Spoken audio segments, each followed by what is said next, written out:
10 खूब बड़ी बड़ी निशानियां हैं। मेहदी अलैहिस्सलाम का आना, ईसा अलैहिस्सलाम का आना, दाबतुल अर्द का निकलना, वो सब बाकी है। दो चार बड़ी बड़ी निशानियां हैं, दज्जाल का आना। उसके अलावा जो छोटी छोटी अलामतें हैं वो सब जाहिर हो गई। हुजूर ने फरमाया कि इन्ना मिन अशराति साआ, क़यामत की निशानियों में से एक निशानी यह है कि युरफ़उल इल्म, इल्म उठा लिया जाएगा। जो इल्म है वो दुनिया से उठ जाएगा। वो यसक़ुतल जहल, और जहालत आम हो जाएगी। वो युशरबुल खमर, शराब खूब पी जाएगी, पानी से ज्यादा सस्ती शराब हो जाएगी। वो यज़हरु ज़िना, ज़िना आम हो जाएगा। पूरी दुनिया में आज हर आदमी इसको महसूस कर सकता है कि किस कदर पर्दा कम हुआ, बेपर्दगी ज्यादा हो गई, निकाह का महत्व कम हो रहा है, ज़िनाकारी पे ज्यादा फोकस और ज्यादा जोर दुनिया का हो रहा है। लोग पानी कम पी रहे हैं, शराब ज्यादा पी रहे हैं। इल्म दुनिया से इस तरह उठ रहा है कि जो आलिम चले जाते हैं उसकी जगह दूसरा आलिम नहीं लेता है। आला हजरत की जगह किसी दूसरे ने नहीं ली, मुफ्ती आजम हिंद की जगह किसी दूसरे ने नहीं ली। और अभी अभी 2018 में सरकार ताजुश शरिया के विसाल के बाद जो फितनों का सैलाब दुनिया में आ गया है, कहा जा रहा है कि अब शायद के दूसरा शख्स उनकी जगह ले, यानी दूसरा ताजुश शरिया अब बनने की उम्मीद नहीं है। चूंकि क़यामत के करीब इल्म उठ जाएगा। कैसे? उलमा के उठा लिए जाने से। दाढ़ी रह जाएगी, टोपी रह जाएगी, मदरसे की इमारतें रह जाएंगी, जुब्बा रह जाएगा, कीमती कुर्ता और पायजामा रह जाएगा, शानदार घड़ी रह जाएगी, कीमती जूते रह जाएंगे, और बोली रह जाएगी, और हकीकत में जो हकीकी इल्म है वो खत्म हो जाएगा। उसको हम आज देख सकते हैं। तो फिर क्या होगा? जाहिल रहेंगे, जाहिल को सरदार बनाएंगे, वो खुद बगैर जाने हुए फतवा देंगे, और वो इमाम भी गुमराह होगा और उसके फॉलोवर भी गुमराह होंगे। इस कदर दुनिया में तबाही और वाही मच जाएगी कि क़यामत आ जाएगी और दुनिया में कोई मोमिन नहीं रहेगा, अल्लाह अल्लाह कहने वाला कोई नहीं रहेगा। जिसका आगाज हो गया है। अभी शरीफों को बेवकूफ़ कहा जाता है, जो लोग नमाज रोज़ा करते हैं उसे सूफी कह करके उसे अहमक माना जाता है, और जो जितना ज्यादा चापलूस और जितना ज्यादा मुनाफिक और जितना ज्यादा दो रुखा आदमी होता है, जबान पे कुछ दिल में कुछ, वो चतुर और चालाक और समाज का माहिर आदमी माना जाता है। झूठ बोलने को कमाल समझा जाता है, दूसरों को ठग लेने को कमाल समझा जाता है, और कैंची की तरह जबान चला चला के गीबत करने और झूठ बोलने वाले को समाज का बड़ा जीनियस माना जाता है। हालांकि उसके सीने में जो इंसानियत है, आदमियत है, उस नाम की कोई चीज नहीं रह जाएगी। दूर से सुना जाएगा कि फला गांव में एक अमानतदार है, लेकिन वहां करीब जाने के बाद पता चलेगा कि उसके बड़ा उससे ज्यादा खाइन खयानत करने वाला कोई नहीं। दूर से सुन लेना किसी के बारे में अच्छा होगा बनिस्बत उनके मिलने, उनके देखने के। जब आदमी उसको देख लेगा, मिल लेगा, तो फिर उससे बहुत घिन और नफरत पैदा हो जाएगी। दूर से सुन लेना अच्छा होगा करीब जाने से। ये सब अलामतें क़यामत हैं, जिसको आप कह सकते हैं कि सारी अलामतें लगभग जाहिर हो गई हैं। सलाम सिर्फ जान पहचान वालों तक महदूद होकर रह जाएगा। मैं उसके बाजू में खड़ा हूँ, मेरे सर पे पगड़ी है, मेरे चेहरे पे दाढ़ी है, मैं सुन्नी हूँ, बरेलवी हूँ, मसलक आला हजरत का मानने वाला हूँ, नजदी वहाबी गुस्ताख रसूल तफजीली शिया सुले कुल्ली नहीं हूँ। उसके बावजूद बंदा सलाम नहीं करेगा। सामने वाला आदमी दाढ़ी मोछ मुंडा हुआ है, अच्छी फैक्ट्री का मालिक है, करोड़ों रुपए कमा रहा है, उनका उनसे काम है तो नाम लेके सलाम करेगा, जावेद भाई अस्सलाम वालेकुम। ये नहीं कि चलो मौलाना भी बाजू में है और दूसरे मुसलमान भी हैं तो सलाम मजमूई तौर पर सबको कर दें, नहीं नहीं, वो नाम लेके खास करेगा, चूंकि जानता है कि जावेद भाई का नाम लेंगे वो खुश हो जाएगा और मैं उससे 50 लाख रुपए कर्ज लेने वाला हूँ, वो दे देगा। और बाकी मौलाना साहब को सलाम करके मिलने वाला क्या है, न दुनिया मिलेगी और न ही कोई दुनियावी मफाद इससे वाबस्ता है। तो सलाम जान पहचान वालों तक महदूद होके रह जाएगा, ये क़यामत की निशानी है। जबकि हुजूर ने कहा था कि अफ़शुस सलाम, सलाम को फैला दो। हुजूर ने मोहब्बत बढ़ाने का एक जबरदस्त तरीका बताया था। आका फरमाते हैं कि जन्नत में वही जाएगा, ला यदखुलुल जन्नह, जन्नत में नहीं जाएगा मगर मोमिन, मोमिन ही जन्नत जाएगा।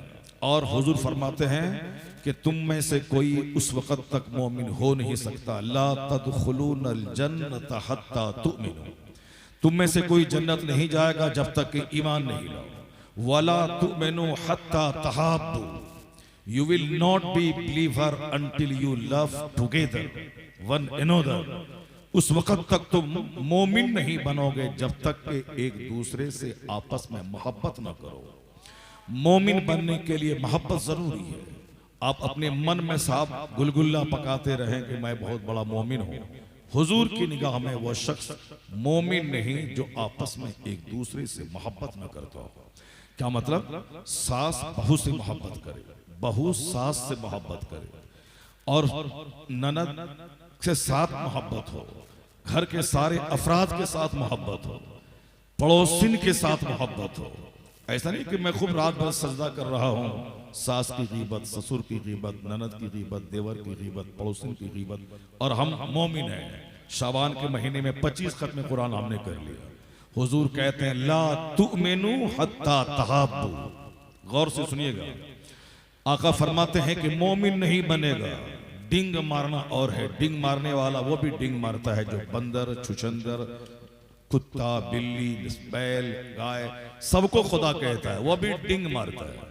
वो बोलता है ये मुसलमान दबा कुचला हरिजन से बदतर है, ये मुसलमान ठेला चलाता है, पंचर बनाता है, रिक्शा चलाता है, सिर्फ बच्चे पैदा करता है, न इसका कोई वजूद मुस्तकबिल हिंदुस्तान में है, ये सिर्फ बच्चे पैदा करते हैं, न किसी बड़े ऑफिसर्स ये हैं, न बड़े मिनिस्टर ये हैं। इक्का दुक्का जहाँ 40 करोड़ की आबादी है, एक दो मालदार अरबपति होने, एक दो मिनिस्टर होने से क्या होता है?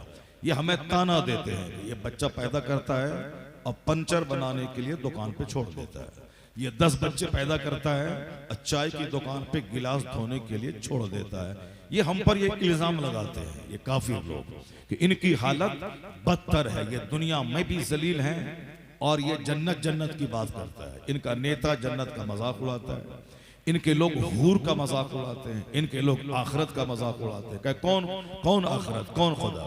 मुसलमानों को पकड़ता है, उसे मारता है और कहता है बुलाओ अपने नबी को बचा लेगा, बुलाओ अपने खुदा को बचा लेगा। ये बंदर छुछंदर के पुजारी खुदाए वाहिद के परस्तार को धमकियां देते हैं, खुदाए वाहिद के परस्तार को दुनिया में सबसे ज्यादा गिरा हुआ समझते हैं। तो बकवास तो कोई भी कर सकता है, उस बकवास कोई भी कर सकता है, तो बकवास की कोई हद नहीं है। जैसे वह लोग एक खुदा के मानने वाले को कहते हैं न इसका कोई फ्यूचर ही नहीं है, न दुनिया ही में ये खुश रह सकता है और न ही मरने के बाद इसका कोई फ्यूचर है। कौन? जो छुछंदर को खुदा कहता है, जो बंदर को खुदा कहता है, जो हाथी को खुदा कहता है, जो सांप को खुदा कहता है, जो गोबर को पाक समझ के उसकी पूजा करता है। ये हम जैसे नमाजियों, हम जैसे पाकों के खिलाफ वो तबसरा करता है। अगर सीने में दिल उसका जिंदा होता तो जहां वो जाता है इबादत करने, एक तरफ गोबर है, एक तरफ पाखाना है, एक तरफ साहब वो खून है, यानी इबादत गाह में ऐसी नफरत पैदा होगी कि दोबारा जाए तो आदमी को उल्टी और मतली हो जाए। अगर उनका दिल जिंदा है कि मुसलमान कितना पाकीज़ा है, इनकी मस्जिदों में आ जाए, मस्जिदों में मस्जिदों की दीवार का हुस्न देख ले, मेहराब की सादगी देख ले, मेंबर की सादगी देख ले, मुसलमानों के सरों की टोपियों का हुस्न देख ले, इनके इस्लामी लिबास को देख ले, इनके हुस्न, इनके वजू को देख ले, इनके मस्जिद में चूंटी तक की तस्वीर नहीं है उसको देख ले। जहां सांप की तस्वीर आदमी घुसे तो डर लग जाए, जहां बंदर की तस्वीर, जहां बंदर को खुदा कहा जा रहा हो, जहां आदमी दाखिल हो तो मतली आ जाए, वो हमें क्या चिढ़ाएगा अगर दिल उसका जिंदा है।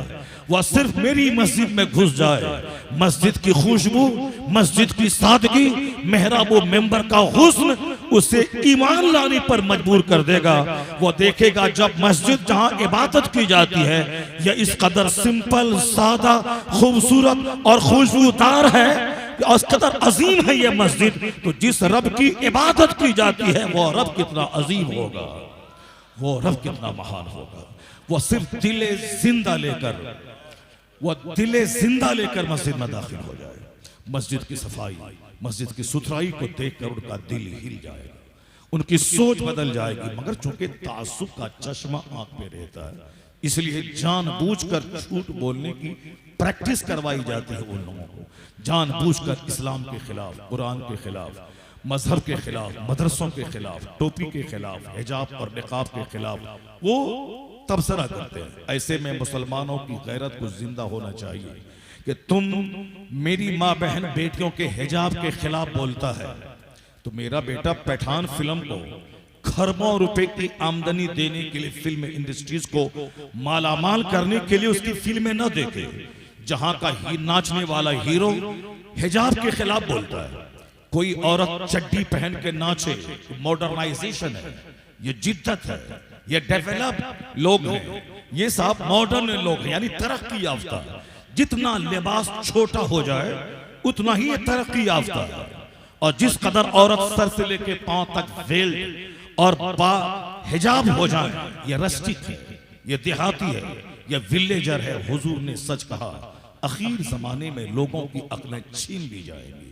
तुन जाओ उकूलो अक्सरे ज़ालिक ज़मान सयाती अलन्ना से ज़मान, अनकरीब लोगों पर एक ऐसा वक्त आएगा कि लोगों की, अक्सर लोगों की अक्लें छीन ली जाएंगी। इसको आप क्या कहेंगे? एक तरफ हाफ पैंट पहन के जिसको कि जज भी घूर घूर के देख रहा है, पुलिस वाले भी गौर से उसको देख रहे हैं, जिस स्कूल और कॉलेज में ये चुस्त जींस और टी शर्ट पहन के जाती है, प्रोफेसर भी किताब कम देखता है, उसके चुस्त जिस्म को ज्यादा देखता है। कोर्ट और कचहरी में जज वह वकील की बहस को बकम सुनता है और जिस औरत के खिलाफ मुकदमा है उसके जिस्म को ज्यादा देखता है। उसे क्या कह सकते हैं आप? और कोई हिजाब पहन के आ जाए, ये रस्टी, ये देहाती है, ये दकियानूसी है, ये पुराने ख्याल की है, उस अक्ल पे थूकने को दी करता है जो बेहयाई को मॉडर्नाइजेशन से तजबीह दे और हया और पर्दा को दकियानूसी और विलेज और देहातियत से तजबीह दे। हुजूर ने सच कहा, चाहे वो इंजीनियर हो, डॉक्टर हो, प्रोफेसर हो, मिनिस्टर हो, आखिर जमाने में अक्सर लोगों की अक्लें छीन ली जाएगी। जब अक्लें छीन ली जाएंगी तो वह पागल की तरह बातें करेंगे। वो रहेंगे डॉक्टर मगर रहेंगे पागल, वो रहेंगे मिनिस्टर मगर रहेंगे वह पागल, वो रहेंगे ऑफिसर मगर रहेंगे पागल। जाहिर सी बात है, मैं इंजीनियर हूं, मुझे एक इंजन से मतलब है। मैं क्या जानूं कि इसको कैंसर की बीमारी का इलाज क्या है, मैं क्या जानूं कि साहब एड्स की बीमारी का इलाज क्या है। मगर आज इंजीनियर डॉक्टर का काम कर रहा है और डॉक्टर साहब इंजीनियर का काम कर रहे हैं, मौलाना साहब का काम आज प्रोफेसर कर रहा है। तुम फिजिक्स पढ़ रहा है, केमिस्ट्री पढ़ रहा है, बायोलॉजी पढ़ रहा है, तुमको मालूम है कि सन क्या है, प्लेनेट क्या है, स्टार क्या है, लेकिन तुम्हें क्या खबर कि नासिक क्या है, मनसूख क्या है? तुम्हें क्या खबर कि साहब इस्तिफहामिया क्या है? तुम्हें क्या फर्क जुमला इस्तिमरारी क्या है? तुम्हें क्या खबर कि तनाज़ुर फैलान क्या चीज है? तुम्हें क्या खबर कि मंतिक और फलसफे का फॉर्मूला क्या है? अरबी जबान को समझने के लिए मंतिक का समझना होगा, फलसफा समझना होगा, इल्मे बदी, इल्मे मानी, इल्मे बयान पढ़ना होगा, इल्मे लुगत पर भरपूर दस्तरस हासिल करनी पड़ेगी, इल्मे नहव, इल्मे सर पढ़ना होगा। लेकिन कुछ भी नहीं जानता कि कलेमा किसे कहते हैं। ये बोलता है कि कुरान पाक लड़ाने झगड़ाने की बात कर रहा है, कहता है जहां काफिर को मार पाओ से मार डालो, ये कुरान कहता है। ये कुरान लड़ाने वाली किताब है, इस पर पाबंदी लगनी चाहिए। ये कौन बोलता है? जो कुरान का हिंदी तर्जमा पढ़ के बोल रहा है, जो कुरान पाक का अंग्रेजी तर्जमा पढ़ के बोल रहा है, जबकि जो वह समझ रहा है वह मीनिंग ही नहीं है। कुरान पाक ने जहां कहा है कि जहां मुशरिकों को पाओ मार डालो, वह हिंदुस्तान के मुशरिक नहीं है, वो अमेरिका के मुशरिक नहीं है, वो मुशरिक वो है जिसने मुसलमानों से मुआहदा किया था, जिन्होंने अपने मुआहदे को तोड़ दिया था, जिन्होंने अपनी तरफ से जंग थोप दी थी, उसके बारे में कुरान ने कहा अब इन्होंने मुआहदा तोड़ दिया है तो अब इसको जहां पाओ खदेड़ के मारो उसे। तो यह मखसूस काफिर हैं वह लोग जिनके सामने कुरान नाजिल हो रहा था। ये 1400 साल के बाद हिंदी का तर्जमा पढ़ के कहते हैं कुरान पाक सबों को मारने की बात कर रहा है। यानी जो काम मौलाना का था ये काम इंजीनियर साहब कर रहे हैं। वो वसीम मुर्तद रजनी, वो जो अरबी ज़बान नहीं जानता, वो कुरान पाक का उर्दू तर्जमा पढ़ के कहता है 28 आयतें कुरान करीम में ऐसी हैं जो लड़ाने वाली हैं, समाज में नफरत फैलाने वाली हैं, उन आयतों को निकाल देना चाहिए। जबकि उनको अरबी ज़बान नहीं आती, वह सिर्फ अरबी का उर्दू तर्जमा पढ़ के ऐसा बोल रहा है। तो जो काम मौलाना का था वो काम इंजीनियर कर रहे हैं, वो काम डॉक्टर कर रहे हैं। पाकिस्तान में तो और इंतशार है, वहाँ का हर इंजीनियर मौलाना बना हुआ है, वहाँ का हर डॉक्टर मौलाना बना हुआ है। मौलाना से आके सब पूछना चाहिए कि अरबी ज़बान में एक लफ्ज़ के कई मानी होते हैं और इस आयत में जो मानी है इसका क्या मफहूम है, इससे क्या मुराद है, इनसे पूछना चाहिए। लेकिन नहीं, वो खुद तर्जमा दे के फैसला लेते हैं। जाहिर सी बात है, डॉक्टर का काम इंजीनियर करेगा तो मरीज की जान खतरे में पड़ जाएगा, और इंजीनियर का काम डॉक्टर करेगा तो पुल और मकान की मजबूती खतरे में पड़ जाएगी। मौलाना का काम कोई आम आदमी करे तो दीन खतरे में पड़ जाएगा, और मौलाना अपना काम छोड़ करके वह डॉक्टर का काम करने लगे तो फिर मदरसा और मकातिब का वजूद खतरे में पड़ जाएगा। यही क़यामत की निशानी है कि आदमी अपनी हद में नहीं रहेगा, उल्टा पुल्टा काम होगा। मर्द को अल्लाह ने ताकत दी है, मर्द का चमड़ा मोटा होता है, मर्द का जिगर मोटा होता है, मर्द को ठंडी से लड़ने की क्षमता होती है। नहीं देखा आपने राहुल गांधी भारत जोड़ो यात्रा में सिर्फ एक टी शर्ट पहन के उन्होंने कन्याकुमारी से लेकर कश्मीर तक की यात्रा कर ली।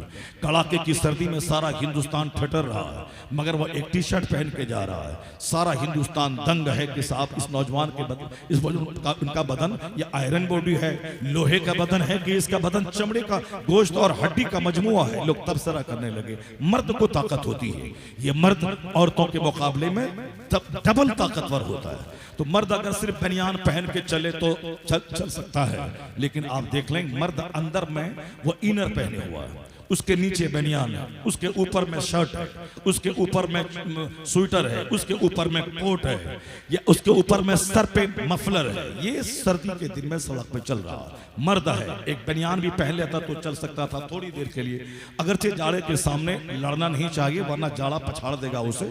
बड़े बड़े बहादुरों को सर्दी का एक झोंका मौत के मुंह में पहुंचा देता है, इसलिए लड़ना नहीं चाहिए। मगर थोड़ी देर के लिए लड़ सकता है क्योंकि इसके पास ताकत है, इसकी हड्डी मजबूत, इसका गोश्त मजबूत, चमड़ा मजबूत। मगर देखा उल्टा पुल्टा काम कैसा हो रहा है। ये तो साहब 5 कपड़े पहने रहते हैं और इसके बाद सिन्फे नाजुक, जिसका जिल्द नर्म, जिसकी तबीयत नर्म, जिसके आज़ा नर्म, यानी जो कमजोर जिन्स है, वो जाड़ कड़ाके की सर्दी में भी वो ऊपर में मफलर नहीं डालती है। क्यों? ताकि उसका मेकअप न बिगड़ जाए।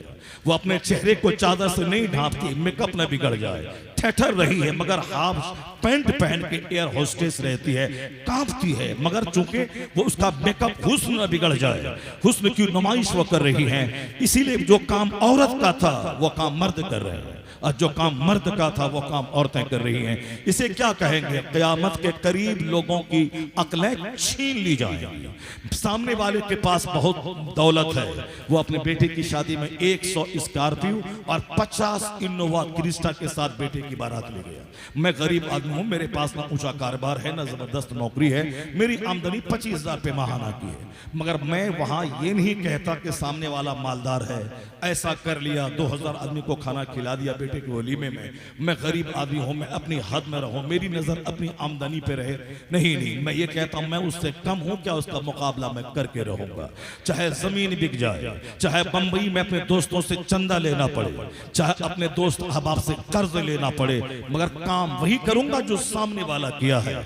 मैं उससे कम हूँ क्या? मेरे बेटे की बारात में भी इनोवा क्रिस्टा और साहब फॉर्च्यूनर दौड़ेंगे, मेरे बेटे के वलीमे में भी 1000 आदमी खाना खाएगा। सच कहा हुजूर ने, अकीर जमाने में लोगों की अक्लें छीन ली जाएंगी। सामने वाले के पास पैसा है, वह 25 कमरे का मकान बना रहा, अगरचे नहीं बनाना चाहिए, जो जरूरत है उतना ही बनाना चाहिए, क्योंकि हुजूर ने फरमाया है कुल्लु बिनायो वबाल, हर तामीर वबाल है, मगर जो जरूरत के तहत हो। 10 कमरे से काम चल सकता है तो 20 कमरे की तामीर वबाल है। पूछा जाएगा तुमने कहां से माल कमाया, किस रास्ते में खर्च किया, और क्यों तुमने ऐसा मकान बनाया। ऐसा नहीं कि हम बेलगाम हैं जो दुनिया में चाहे कर लें, हमारा कोई पूछने वाला नहीं है। हम तो इतना कमजोर हैं कि मौत सुबह आएगी कि शाम आएगी, ये खुद मेरे पास इसकी गारंटी नहीं है। जिस मकान को मैंने 25 साल मेहनत करके एड़ी रगड़ रगड़ के बंबई दिल्ली में कमा करके मैंने बनाया है, मुमकिन है कि वही मकान कल मेरी कब्र में तब्दील हो जाए। जिस तरह तुर्की के लोगों ने 25-25 साल की गाढ़ी कमाई से शानदार घर बनाया था, मजबूत मकान। पहले मकान बनता था, दीवार खड़ी हो गई, ऊपर में छत हो गई, प्लास्टिंग हो गया, चुनागरदानी हो गई, मकान रहने के काबिल है। लेकिन आज फैशन के इस दौर में सिर्फ दीवार और छत से काम नहीं चलेगा, बल्कि उसमें फॉल्स सीलिंग करनी पड़ेगी, उसमें वाल पुट्टी करनी पड़ेगी, उसमें पीओपी करना होगा, उसमें इंटीरियर डेकोरेशन करना पड़ेगा। जब तुम्हें लकड़ी का काम करना ही है तो तुमने ईंट की दीवार क्यों दी? ये लकड़ी का ही मकान बना लेना चाहिए। पहले पहले जिस तरह का मकान बनता था, नहीं, ईंट की दीवार भी होगी, उसके ऊपर में सारा काम लकड़ी का होगा। दीवार और छत में 10 करोड़ लगे हैं, फर्नीचर में सिर्फ 90 करोड़ रुपए। दुबई के एक मालदार के विंडोज और डोर्स में, यानी एक घर के दरवाजे और एक घर की खिड़कियों में 90 करोड़ रुपए खर्च हुए। अब आप समझ सकते हैं कि सिर्फ दरवाजे और खिड़की में 90 करोड़ रुपए खर्च हुए।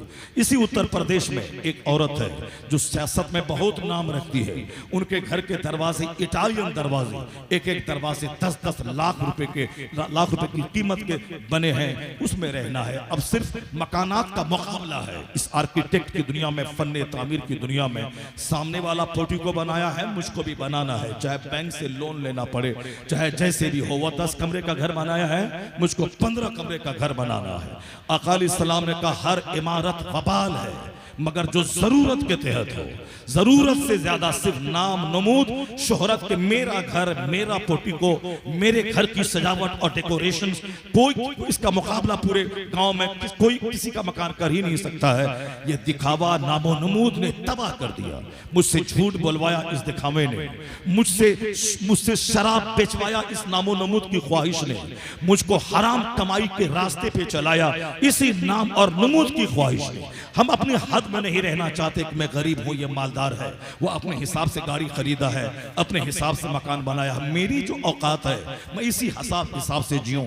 और मेरे से नीचे बहुत सारे लोग हैं, करोड़ों लोग हैं जो किराए के घर में रहते हैं, जिनका अपना घर नहीं है। मेरा अगर 2 ही कमरे का घर है, ये तो अल्लाह का करोड़ों एहसान है कि कम से कम हम अपने मकान में तो रहते हैं, और करोड़ों लोग किराए के घर में रह रहे हैं। बंबई में, चेन्नई में, अहमदाबाद में, पटना में, लखनऊ में करोड़ों लोग हैं जो किराए के घर में रहते हैं। अगर मेरा घर 2 कमरे का है तो हमें तो 5 टाइम नमाज के अलावा और अलग से 5 बार सजदे शुक्र बजा लाना चाहिए। मालिक तेरा करोड़ों एहसान कि मेरे पड़ोस में बहुत सारे लोग किराए में रहते हैं, तूने मुझे अपना निजी घर अता किया है। इस नेमत का जितना भी शुक्र अदा करो कम है। मेरे बाप के पांव में चप्पल नहीं थी, तूने मुझको शानदार जूता दिया है, तेरा करोड़ों एहसान। मेरा बाप साइकिल पे चलता था, तूने मुझे 2 व्हीलर दिया है, तेरा करोड़ों एहसान। मेरा बाप सारी जिंदगी 2 व्हीलर पे चलता रहा, तूने मुझे 4 व्हीलर दिया है, तेरा करोड़ों एहसान। ये सोच नहीं है, अक्लें चूंकि छीन ली गई है, इसलिए नजर सिर्फ अपने से ऊपर पे रहती है। मेरा 10, उसका 15 कमरा है। मेरी गाड़ी 10 लाख की, उसकी गाड़ी 50 लाख की है। मेरी गाड़ी 50 लाख की, उसकी 50 करोड़ की है। इसी ने सबके चेहरे को उजाड़ दिया है, सबका चेहरा काला बना दिया है। बज़ाहिर पान और गुटखा खा के, कान में वायर ठूस कर, हाथ में मोबाइल लेकर वो आपको कहता है कि मैं बहुत मस्त हूं। सीने पे हाथ रखा जा, उससे बड़ा दुखी समाज में कोई नजर नहीं आएगा। 2 मिनट सिर्फ तन्हाई हो जाए, अपना सारा दुख निकाल के रख देता है। ये पान सिर्फ दिखाने के लिए है, ये कान में वायर और ये मोबाइल सिर्फ दिखाने के लिए है। और अंदर में जितना दर्द है, क्योंकि ख्वाहिशात इतनी बड़ी है, उसके लिए पैसे नहीं है, तो अब वह क्या करेगा? दूसरों के मुकाबले में अपने आप को गरीब समझता है। या तो वह हसद का शिकार होगा सामने वाले से, या इंफीरियरिटी का शिकार हो जाएगा। नतीजे में या तो ब्लड प्रेशर हाई होगा, या फिर लकवा और फालिज की बीमारी होगी। और हुजूर ने कहा है आखिर जमाने में अचानक मौत ये बहुत ज्यादा होने लगेगी, ये कयामत की निशानी है। और फालिज का हमला ज्यादा होने लगेगा, ये कयामत की निशानी है। यानी पैरालिसिस आज से 100 साल पहले 50 गांवों में कभी कभी 10 साल के बाद एक आदमी को लकवा लकवा की बीमारी हो गई, यह सुनने को मिलता था कि उसको फालिज मार दिया। लकवा लकवा भी लोग नहीं बोलते हैं, फालिज मार दिया, खतरनाक बीमारी हो गई। और आज तो हर घर में, हर गांव में, हर मोहल्ले में इस तरह के अमराज है। क्यों? इसलिए आखिर जमाने में दौलत की हवस ज्यादा हो जाएगी। दौलतमंद बनना चाहेगा, चाहे जहन्नम ही में क्यों न जले, यहाँ मकान चाहिए, यहाँ गाड़ी चाहिए, यहाँ अच्छा खाना पीना चाहिए, यहाँ बेटी और बेटे की शादी शानदार ढंग से होनी चाहिए। समाज का मुकाबला जारी है। मरने के बाद चाहे मेरी लाश को कुत्ता नोचे, कब्र में चाहे आग लगे, चाहे खरबों साल में जहन्नम की आग में जलूं, कौन सोचता है जहन्नम के बारे में? कौन देखा है वहां हो क्या होगा कि नहीं होगा? माअज़ल्लाह। ये दाढ़ी है, टोपी है और आखिरत पर यकीन ही नहीं है। वहां क्या होगा? जो बोला, अगर शक किया कि क़यामत है कि नहीं है, कौन जानता है? शक हुआ तो काफिर हो जाएगा। क्योंकि मोमिन बनने के लिए विश्वास करना पड़ेगा। जैसे जमीन है ये, उसी तरह आखिरत है। जैसे आसमान है, यकीन है, उसी तरह आखिरत है। जैसे सूरज डेली निकलता है, डूबता है, उसी तरह पुलसरात का वाकया हक है, मीज़ान हक है, नेकी बदी तौली जाएगी, हक है। अगर जरा भी शक हुआ कि है कि नहीं है, काफिर हो जाएगा। क्योंकि आंख बंद करके ब्लाइंडली यकीन करना पड़ेगा, उसी का नाम ईमान है। आमनतु बिल्लाहि व मलाइकतिही व कुतुबिही व रुसुलिही वल यौमिल आखिर वल क़द्रि खैरिही व शर्रिही। यानी कहना पड़ेगा मैं तकदीर पर ईमान लाया, वल बाअस बादल मौत, मरने के बाद उठने पे ईमान लाया, क़यामत के दिन पे ईमान लाया। जरूरी है, अगर शक हुआ तो गया काम से। मगर देखें लोग कहते कौन मरने के बाद क्या होगा, कौन देखा है? अभी तो दुनिया चाहिए, मकान चाहिए। इसी तमन्ना ने आदमी को या तो हसद में मुब्तला कर दिया या डिप्रेशन में मुब्तला कर दिया। डिप्रेस्ड होगा तो भी फालिज का हमला होगा, और ब्लड प्रेशर हाई होगा तो भी फालिज का हमला होगा। तो जो बीमारियां आज पैदा होने वाली थी, ब्लड प्रेशर हाई या ब्लड प्रेशर लो होने की वजह से नहीं है, तो गुस्सा और हसद, ब्लड प्रेशर हाई होगा, या फिर मायूसियत और एहसास कमतरी, वहां ब्लड प्रेशर लो होगा। और यह दोनों का नतीजा है फालिज का होना। और हुजूर 1400 साल पहले जहां आज के डॉक्टर की नजर गई, आज के फिलोसोफर की नजर गई, आज के वैज्ञानिक की नजर गई, वह आलिम गैब है मुस्तफा, जिनकी नजर 1400 साल पहले गई। हुजूर ने जो कह दिया आज के हालात को 1400 साल पहले देखकर तो मानना पड़ेगा। डॉक्टर का कद छोटा, साइंटिस्ट छोटा, फिलोसोफर छोटा, प्रोफेसर छोटा, और सबसे बड़ी जात अगर किसी की है तो आला हजरत की जबान में सबसे आला व औला हमारा नबी, सबसे बाला व वाला हमारा नबी। नारे तकबीर, नारे रिसालत, उलमाए अहले सुन्नत, हजरत अल्लामा मुफ्ती शहरियार साहिब क़िबला। वाह! इसी को यूरोप के दानिश्वर ने कहा, मैं इस धरती का सबसे कामयाब तरीन इंसान तलाश करूंगा, जिससे बड़ा कोई ना हो, जो हर क्षेत्र में कामयाब हो। उन्होंने दिमाग दौड़ाया पूरी दुनिया पे। गांधी जी भारत का बड़ा नजर आया, नेहरू भारत का बड़ा नजर आया, मगर वो राजनीति का बड़ा नजर आया। न्यूटन इंग्लैंड का बड़ा नजर आया, मगर वह साइंस का बड़ा नजर आया। आइंस्टाइन बड़ा नजर आया, मगर वह विज्ञान के क्षेत्र का बड़ा नजर आया। वर्ड्सवर्थ, जॉन कीट्स, कॉलेरिज, वो लिटरेचर की दुनिया का बड़ा नजर आया। कोई राजनीति का बड़ा है, कोई साइंस की दुनिया का बड़ा है, कोई अदब की दुनिया का बड़ा है, कोई खेल की दुनिया का बड़ा है, कोई दूसरे शोबे माशियात का बड़ा है। एक ऐसा शख्स जिसके करोड़ों फैंस हो, करोड़ों फॉलोवर हो, जो हर दौर में, हर अहद में, हर जमाने के लिए, हर इलाके के लिए, हर रीजन के लिए, हर ट्राइब्स के लिए, हर अहद के लिए, जो लोगों के लिए रोल मॉडल हो, जो लोगों के लिए गाइड हो, जो लोगों के लिए रहनुमा हो, वही शख्स दुनिया का सबसे कामयाब तरीन इंसान हो सकता है। अमेरिका का पढ़ा लिखा डॉक्टर माइकल हार्ट, उसने कहा मैं पता लगाऊंगा दुनिया का सबसे कामयाब तरीन इंसान कौन होगा। उन्होंने सारी दुनिया की तारीख को आंख की पुतलियों में समेट लिया, अपने आप को लाइब्रेरी में कैद कर दिया। हिंदुस्तान के हर डिपार्ट के माहिरीन का मुताला किया, चाइना जापान के हर डिपार्ट के माहिरीन का मुताला किया, अमेरिका यूरोप के हर डिपार्ट के माहिरीन का मुताला किया। किया, दुनिया के 200 से शायद ममालिक के माहिरीन का मुताला किया, और जब से दुनिया बनी है तब से लेकर अब तक का मुताला किया। पूरी दुनिया के उन्होंने हकाइक से काम लेते हुए कहा, मैं एक्सेजरेशन को जगह नहीं दूंगा, मैं मुबालगा आराई से काम नहीं लूंगा, मैं अकीदत और मोहब्बत को जगह नहीं दूंगा कि जिसकी तरफ मेरी मोहब्बत है मैं मोहब्बत की वजह से उनको आगे बढ़ाऊंगा। कहा नहीं नहीं, मैं चाहे मानू जिस पैगंबर को, मगर मैं बोलूंगा सच, चाहे मैं जिस शोबे से ताल्लुक रखूं, मगर मैं बोलूंगा हक, और हक के लिए मुताला चाहिए। उन्होंने सच्चाई का मुताला किया, दुनिया की तारीख को खंगाल के रख दिया। डॉक्टर माइकल हार्ट उन करोड़ों में से 100 आदमी को छांटा, या 100 महान है, दुनिया के करोड़ों इंसानों में अजीम इंसान है। इस 100 में महानतम कौन है? जो सबसे ज्यादा अजीम तरीन और कामयाब तरीन इंसान हो, जिसके जो अमेरिका के लिए भी लाजवाब हो, हिंदुस्तान के लिए भी लाजवाब हो, चाइना जापान के लिए भी लाजवाब हो, श्रीलंका के लिए भी लाजवाब हो, हर अहद के लिए लाजवाब हो। उन्होंने सच्चाई का पता लगाते हुए आखिर इस नतीजे पर पहुंचा कि कोई ऐसा शख्स नहीं मिलता जो हर एतबार से कंप्लीट हो, वह इंसान कामिल हो और हर आदमी के लिए मुफीद हो, हर शोबे में शानदार रहनुमाई उसकी हो, और ये रहनुमाई 1400 साल पहले से लेकर कयामत तक हर अहद के लिए हो। उन्होंने दिमाग जला जला कर कई साल के बाद जो किताब तरतीब दी, उसका नाम द 100, उसमें पहला नाम जो आया, लोग कहते थे वह क्रिश्चियन है, हजरत ईसा का नाम पहले नंबर पे देगा। लोग कहते थे वो साइंटिस्ट है, जनाब न्यूटन का नाम पहले नंबर पे देगा।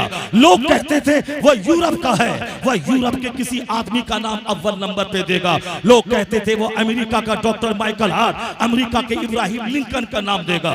लोग कहते थे जॉर्ज वाशिंगटन का नाम पहले देगा। लोग कहते थे आइंस्टाइन का नाम पहले देगा। ये 40 साल पहले की बात है। डॉक्टर माइकल हार्ट ने स्टडी की, गौतम बुद्ध को भी पढ़ा, महावीर को भी पढ़ा, जनाब ईसा को भी पढ़ा, जनाब मूसा अलैहिस्सलाम को भी पढ़ा, हिंदुस्तान के गांधी नेहरू को भी पढ़ा, उन्होंने दलाई लामा को भी पढ़ा, उन्होंने बौद्ध धर्म के गुरु को भी पढ़ा, सारी दुनिया के रहनुमाओं को पढ़ा।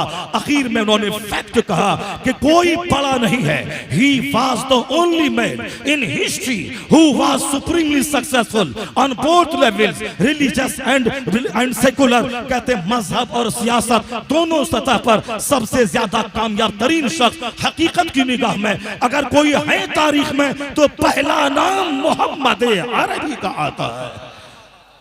डॉक्टर माइकल हार्ट कहते he was only man in history, वह तारीख का इकलौता आदमी है जो हर अहद के लिए, हर जमाने के लिए, हर जमान के लिए, हर लोकेलिटीज के लिए, वो कहते 1400 साल गुजर गए, आज उसके फॉलोवर में कमी नहीं आई। वही नमाज जो पहले थी आज भी है, वही कानून ज़कात जो पहले था आज भी है, वही कानून इज़्दिवाजी जिंदगी जो पहले था वो आज भी है, वही कानून पैदाइश और कफन दफन मौत जो पहले था वही आज भी है। अहद बदल गया, ज़माने बदल गए, उनके उसूल में कोई तब्दीली नहीं आई। वही ज़ाब्ता है अमीरों के लिए, गरीबों के लिए, शहरियों के लिए, देहातियों के लिए, अरबी के लिए, अजमी के लिए, यूरोपियन के लिए, अमेरिकन के लिए, ऑस्ट्रेलियन के लिए। वो कहते कयामत तक मुफीद बातें जो उनके इरशादात में मिलती हैं वह दूसरे किसी स्कॉलर की जिंदगी में नहीं मिलता। इसलिए कहता अगर किसी को शक हो कि मोहम्मद से भी बड़ा कोई आदमी है, मुझे मिसाल से समझा दे कि मैं उनसे बड़ा किसको लिखूं। आज 40 साल गुजर गए, एतराज करने वाला बोला था कि उससे बड़ा दूसरा क्यों नहीं है। उन्होंने कहा था कि मुझे इत्मीनान बख्श सबूत दे दो, मैं अपना फैसला बदल दूंगा। 40 साल के अंदर आज तक कोई आदमी दलील नहीं दे सका। दलील देगा कैसे? वरफ़अना लका ज़िक्रक का ताज, जिस मुस्तफा के सर पे अल्लाह ने डाल दिया है, न पहले कोई बड़ा हुआ न कयामत तक कोई बड़ा होगा। इसलिए रज़ा कहते हैं सारे ऊंचों में ऊंचा समझिए जिसे है उस ऊंचे से ऊंचा हमारा नबी।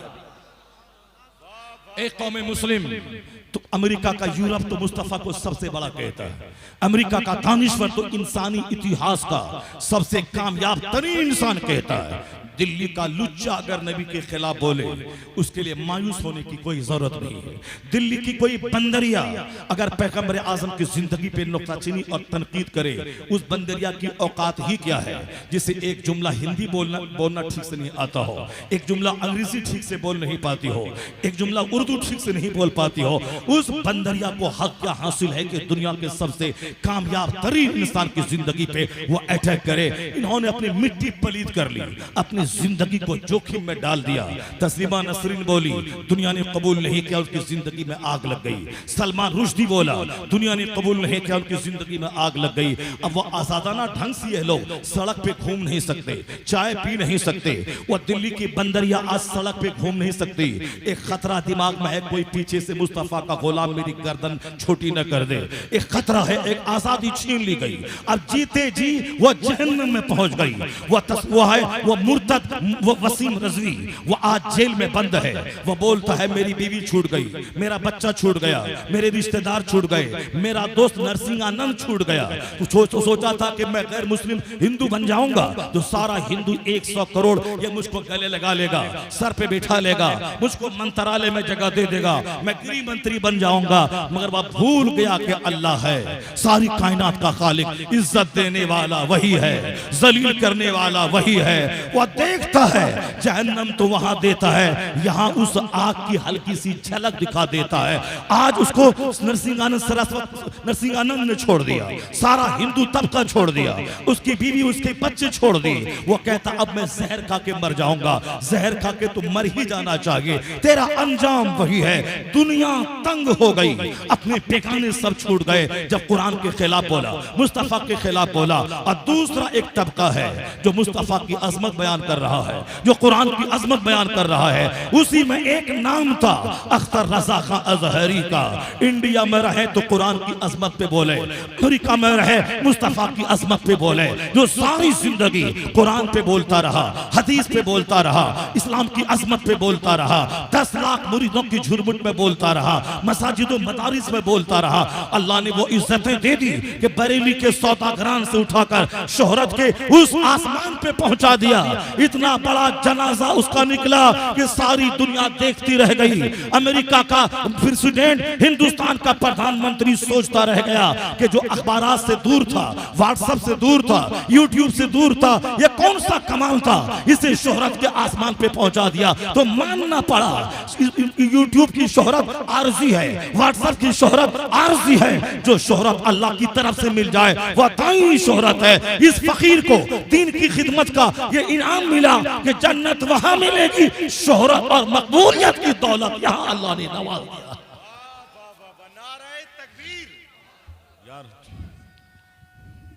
या रसूल अल्लाह जिंदाबाद। इसलिए कभी नर्वस होने की कोई जरूरत नहीं है कि कौन क्या बोल रहा है, अपना काम करते जाएं।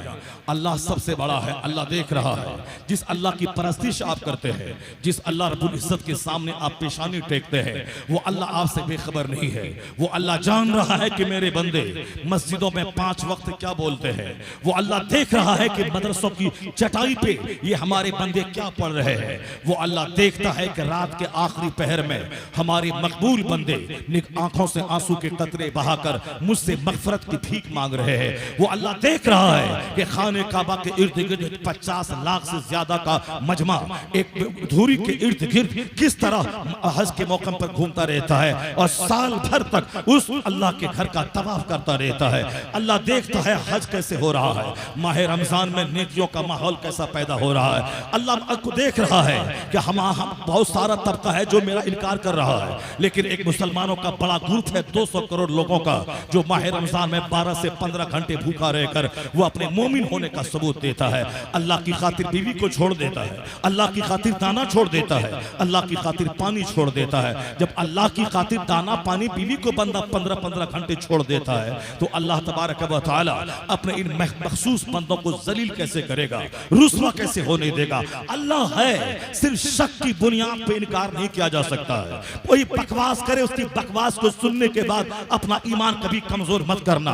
अल्लाह है जो सारी कायनात का खालिक है, और अभी तो तुमको तजर्बा ऐसा हो गया।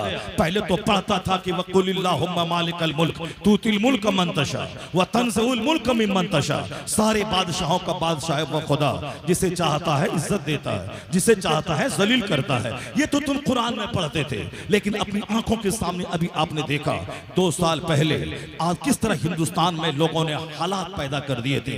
1-1 हजार साल से मेरे बाप दादा यहाँ रह रहे, हमारी मस्जिदों की तारीख हजार साल पुरानी तारीख है। 1200 साल से हिंदुस्तान में करोड़ों मुसलमान रह रहे हैं। यहाँ की जमीन पे खेती करना, बिजनेस करना, यहाँ के लोगों को तहजीब सिखाना, ये सब मुसलमानों का इंपॉर्टेंट रोल रहा हिंदुस्तान की सरजमीन पे। हिंदुस्तान में एक कॉलेज नहीं था, और आज की तारीख में कितने कॉलेज हैं आप गिन नहीं पाएंगे। आज से 500 साल पहले एक मेडिकल कॉलेज नहीं था इंडिया में, आज कितने कॉलेज हैं आप गिन नहीं पाएंगे। आज से 500 साल पहले कोई यूनिवर्सिटी नहीं थी, चाहे जवाहरलाल नेहरू यूनिवर्सिटी हो, चाहे दिल्ली यूनिवर्सिटी हो, चाहे पटना यूनिवर्सिटी हो, चाहे रोहिलखंड बुंदेलखंड यूनिवर्सिटी हो, चाहे एम्स अलीगढ़ यूनिवर्सिटी हो, ये सबकी तारीख 200 साल के अंदर की है। 500 साल पहले कोई यूनिवर्सिटी नहीं थी, 500 साल पहले कोई इंजीनियरिंग कॉलेज नहीं था। ये वो हिंदुस्तान है जिसमें एक कॉलेज नहीं था, लेकिन आज हजारों कॉलेज, आज सैकड़ों यूनिवर्सिटी, आज लाखों स्कूल इस हिंदुस्तान की सरजमीन में मौजूद है। ये बताएं कि हिंदुस्तान में इल्म का चिराग लेके कौन आया? यहाँ लोगों को रीडिंग और राइटिंग का मसाज किसने दिया? आज से 500 साल पहले कोई कॉलेज नहीं था। ये लाल किला का इंजीनियर कौन था जिसने ऐसी इमारत हिंदुस्तान को दे दी, जिस इमारत का जवाब न अमेरिका के पास है, न ब्रिटेन के पास है, न फ्रांस के पास है, न चाइना जापान के पास है। जब वहां के टूरिस्ट, जब वहां के सयाह आते हैं, लाल किला की नक्काशी, उसकी मीनार, उसके गुंबद, उसके गेट को देखते हैं तो दंग रह जाते हैं।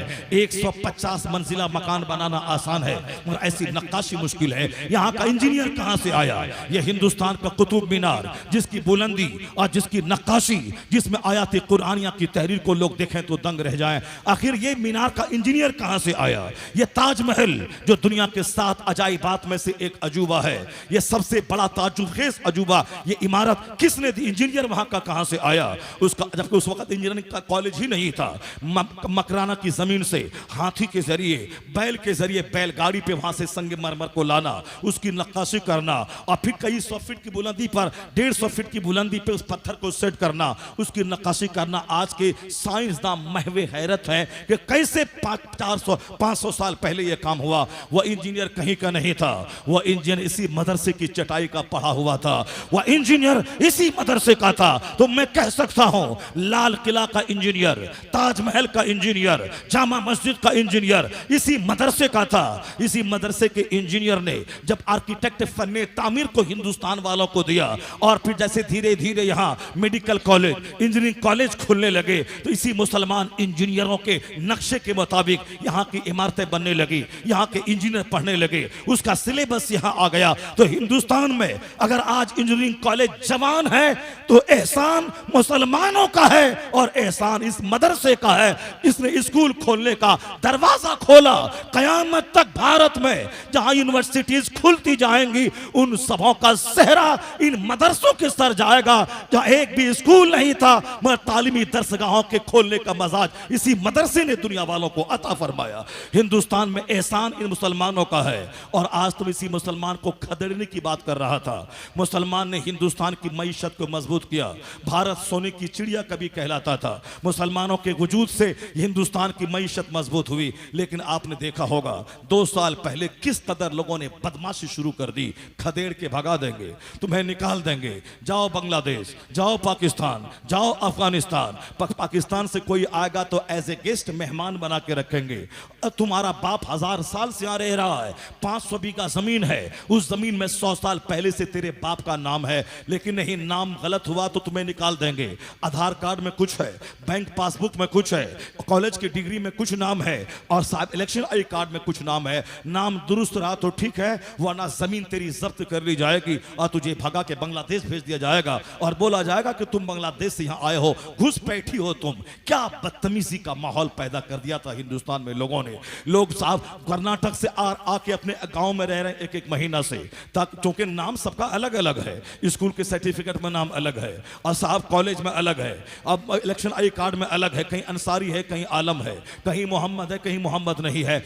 2-2 महीने 3-3 महीने फैक्ट्री छोड़कर लोग नाम दुरुस्त करने के पीछे कभी BLO के पास दौड़ रहे हैं, कभी ब्लॉक डेवलपमेंट ऑफिसर के पास दौड़ रहे हैं, कभी बैंक दौड़ रहे हैं, कभी कचहरी दौड़ रहे हैं, कभी कॉलेज हायर सेकेंडरी बोर्ड दौड़ रहे हैं ताकि नाम दुरुस्त हो जाए। परेशानी थी कि मुझे भगा दिया जाएगा, मुझे निकाल दिया जाएगा। हर दिन वो कहानी सामने आ रही थी कि फलां को डिटेंशन कैंप में डाल दिया गया, आसाम में बन रहा है, बेंगलोर में बन रहा है, वहां बन रहा। सारे हिंदुस्तान का चेहरा, मुसलमानों का चेहरा सूखा हुआ था। लेकिन मालूम है तुम्हें उस खतरनाक माहौल से अल्लाह ने कैसे निकाला है।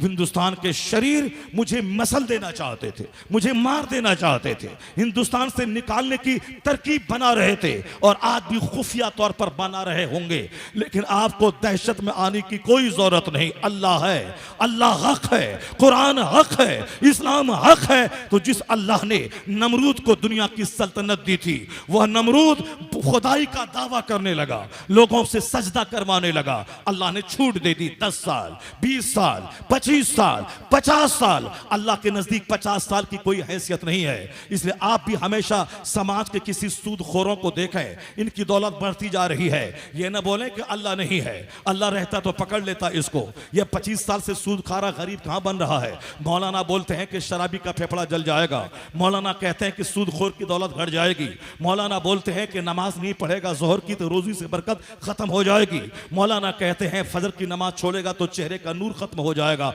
ये तो 50 साल से नमाज नहीं पढ़ता है मगर आराम से रह रहा है। ये तो 50 साल से सूद खा रहा है, दौलतें इसकी बढ़ती चली जा रही है। तो ये तो 60-70 साल से शराब पी रहा है, दौलतें उसकी बढ़ रही है। ये तो गरीबों पे अत्याचार 50 साल से कर रहा है, कहां वह जलील और रुस्वा हो रहा है। ये हमारे दिमाग में आता है कि 50 साल हो गए अजाब नहीं आया। तो आप जान लें कि ये दुनिया अजाब और जजा की जगह नहीं है, ये दारुल जजा नहीं है, ये दारुल अमल है, काम की जगह है। ए अमल माशी तो हदीस में आया है, जो तेरी तबीयत में आए तू कर। ये दुनिया का 60, 70, 80, 90, 100 साल, मैक्सिमम 100 साल ये हमने तुझको दे दिए है। और तुमको आजादी है, चाहे शराब पी के जिंदा रह, या दूध पी के जिंदा रह, या ताड़ी पी के जिंदा रह, या पानी पी के जिंदा रह। एक तरफ शराब का गिलास, एक तरफ दूध का गिलास। अब तेरी मर्जी है, चाहे शराब की तरफ हाथ बढ़ा या दूध की तरफ हाथ बढ़ा। एक तरफ मस्जिद है, जाके मस्जिद में नमाज पढ़, या तेरी मर्जी है मंदिर में घंटा बजा। एक तरफ नेकों की महफिल है, वहां जाके बैठ, या शराब की भट्टी में जाके वहां खूब गालियां दे और खूब ग़ीबत की महफिल सजा। 80, 90, 100 साल, इससे ज्यादा नहीं। इससे ज्यादा अगर कोई जिंदा रह भी गया वो मुर्दा लाश की तरह है। और इसी 100 साल के अंदर ही तुझको दुनिया छोड़ के जाना होगा। हर जुमा के दिन खुतबे रज़विया में इस हदीस पाक की तिलावत होती है, ए अमल माशीता, do what do you want, जो तेरी तबीयत में आए तू कर ले। आलिम को गाली दे, माँ बाप को लात और जूते से मार दे, अपने पड़ोसी पे जुल्म कर ले, नौकर गुलाम पे अत्याचार कर ले, दिन रात शराब पीता रहा, जैसे भी हो 100 साल 1 मिनट है अल्लाह के नजदीक। तुम्हारे नजदीक 100 साल है, अल्लाह के नजदीक वो 1 मिनट है, 1 मिनट से भी कम है। क्यों? मरने के बाद की जो जिंदगी है वहां का एक दिन दुनियावी गिनती के हिसाब से 50,000 साल के बराबर है।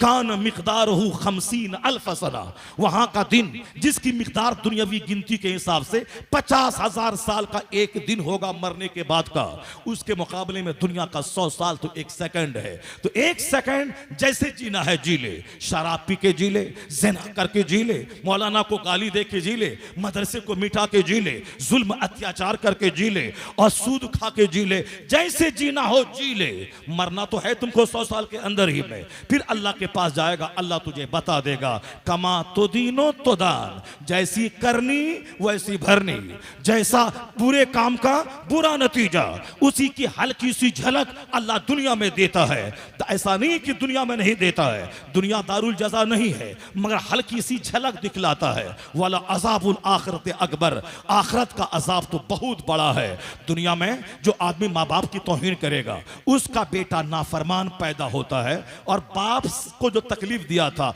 उससे बड़ी तकलीफ इनका बेटा इनको देता है। यह हल्का सा बदला है, और खतरनाक बदला तो मरने के बाद जहन्नम की आग में बाप को मारने का, माँ को सताने का, पड़ोसी को जुल्म करने का, नौकर को आंख दिखलाने का, दूसरों को गाली देने का, दौलत के नशे में फिरौन बनने का, इसका तो हकीकी सजा, इसकी हकीकी सजा तो मरने के बाद ही है। वाला अज़ाबुल आखिरत अकबर, आखिरत का अजाब सबसे बड़ा है, मगर उसी की छोटी सी झलक अल्लाह दुनिया में दिखला देता है। माँ बाप का नाफरमान, मैंने अपनी आंखों से देखा, मेरे घर के सामने एक शख्स का घर था, उसका बूढ़ा बाप, उसका जवान बेटा, जिस तरह एक मुर्दा कुत्ते को आदमी घसीट कर गड्ढे में डालता है, उसी तरह मेरी उम्र गालिबन 10 से 12 साल रही होगी। मैं सारा गांव जमा था इस तमाशे को देखने के लिए। मेरे वालिद ने कहा, जो कुछ तुम देख रहा है कि ये बेटा अपने बाप को इस तरह घसीट रहा है। मेरे बाप की उम्र उस वक्त 50 साल थी। वो कहते हैं कि मैंने अपनी आंखों से सेम यही मंजर मैंने देखा है, जो आज घसीटा जा रहा है ये भी अपने बाप को ऐसे ही घसीटा था। वो मंजर मैंने देखा था। ये है अदना सा बदला, जैसी करनी वैसी भरनी। उन्होंने अपने बाप को घसीटा था, उनका बेटा उसको घसीट कर हजारों आदमी के सामने उसकी बेइज्जती का तमाशा उसने दिखलाया। पाकिस्तान का एक शख्स, वह शराबी था, उनकी मां बराबर कहती थी कि बेटा शराब मत पी, दुनिया आज है कल खत्म, यह दुनिया ढलती छांव की तरह है, कोई हमेशा जवान नहीं रहता है, जवानी क्षण भर के लिए आती है फिर बुढ़ापे में तब्दील हो जाती है। जैसे दरख्त का साया है, अभी इधर है, सूरज जैसे ढला वो साया उधर चला जाता है। दुनिया की कोई चीज एक हालत पर नहीं रहती है। जिसको तुमने 10 साल पहले देखा था दाढ़ी के सारे बाल सयाह थे, आज 10 साल के बाद तू देख उसके दाढ़ी के बाल या तो खिचड़ी की तरह हो गए हैं या फिर मुकम्मल तौर पर वाइट हो गए। एक हालत पे दुनिया की कोई चीज नहीं रहती। 10 साल पहले कोई मालदार था, आज उसकी कार बिक गई, मकान बिक गए, जमीन बिक गई, वो सड़क पे आ गया। ये तमाशा बंबई में हमेशा देखा जाता है। नौकर बन के बंबई आया था, नौकरी कर रहा था, और देखते ही देखते अरबों में खेलने लगा। और 2-4 साल के बाद ऐसा पलटा खाया कि गाड़ी बिक गई, मकान बिक गए, आईफोन बिक गए। अब वह सड़क पे आ गया, दूसरी फैक्ट्री में मजदूरी कर रहा, जहां से सफर का आगाज किया था वहीं वह पहुंच गया। ये दुनिया की कोई चीज एक हालत पर नहीं रहती है। इसलिए यहां अगर कोई दौलत पे इतराता है उससे बड़ा गधा कोई नहीं है। यहां कोई जवानी पे इतराता है उससे बड़ा उल्लू कोई नहीं है। यहां कोई अपने मकान पे घमंड करता है उससे बड़ा अहमक कोई नहीं है। यहां अगर अल्लाह नेमत दे तो वह नेमत फिरौन बनने का इशू नहीं है, वह नेमत है शुक्र का इशू। अल्लाह जवानी दे तो अल्लाह का शुक्र अदा करे, अल्लाह दौलत दे तो अल्लाह का शुक्र अदा करे, अल्लाह गाड़ी दे तो अल्लाह का शुक्र अदा करे, जमीन दे तो शुक्र अदा करे, नौकरी मिले तो शुक्र अदा करे। वह पान खा के सीने का बटन खोलकर सीना तान के चल के न बोले I am greater than all, मैं सबसे बड़ा हूं, मैं जो चाहूंगा वो होगा, जो मैं खाता हूं वो कोई नहीं, जो मैं पहनता हूं कोई नहीं पहनता, जो मैं गाड़ी पे चलता हूं कोई नहीं चलता। वो गधा सिर्फ 10 साल वेट करे समाज का आदमी, 10 साल के बाद उसकी रुसवाई का तमाशा वो देखेगा, उसकी जिल्लत का तमाशा देखेगा। अगर नहीं तो मरना तो है ही, कयामत के दिन तो तमाशा देखेगा ही। इस दुनिया में जब उसकी जवानी बुढ़ापे में तब्दील होगी, जब हाथ कांपने लगेगा, जब वह लाठी के सहारे चलेगा, उसके सामने आके बोल, कहां गई तेरी जवानी, कहां गया तेरा चिंगाड़ना, कहां गया नौकर गुलाम को मारना, कहां गया पड़ोसी को गाली देना, कहां गई तेरी जवानी। आज अगर तुझे 2-4 तमाचा चेहरे पे मारे तो तेरे हाथ में ताकत भी नहीं कि तू बदला ले सके। तो जवानी पे कहां इतराता था। ये दुनिया की कोई चीज एक हालत पर नहीं रहती है। अल्लाह सबों को छूट दिया है, जैसे जीना है जी ले, उसके बाद फिर अंजाम के तौर पर मेरे पास आना होगा। माँ बहुत समझाती थी, माँ तजर्बाकार थी, वो कहती थी बेटा अल्लाह ने दौलत दी है तो इबादत बढ़ा दे, नेकी बढ़ा दे, दौलत मिली है जन्नत खरीद ले, क्योंकि कल दौलत नहीं रहेगी। तू चाहेगा कि मैं खैरात करूं, मैं मदरसे में दे दूं, मैं मस्जिद में दे दूं, पैसा ही नहीं रहेगा तो कहां से देगा। इसलिए आज अल्लाह ने दौलत दी है तो आज जन्नत खरीद ले।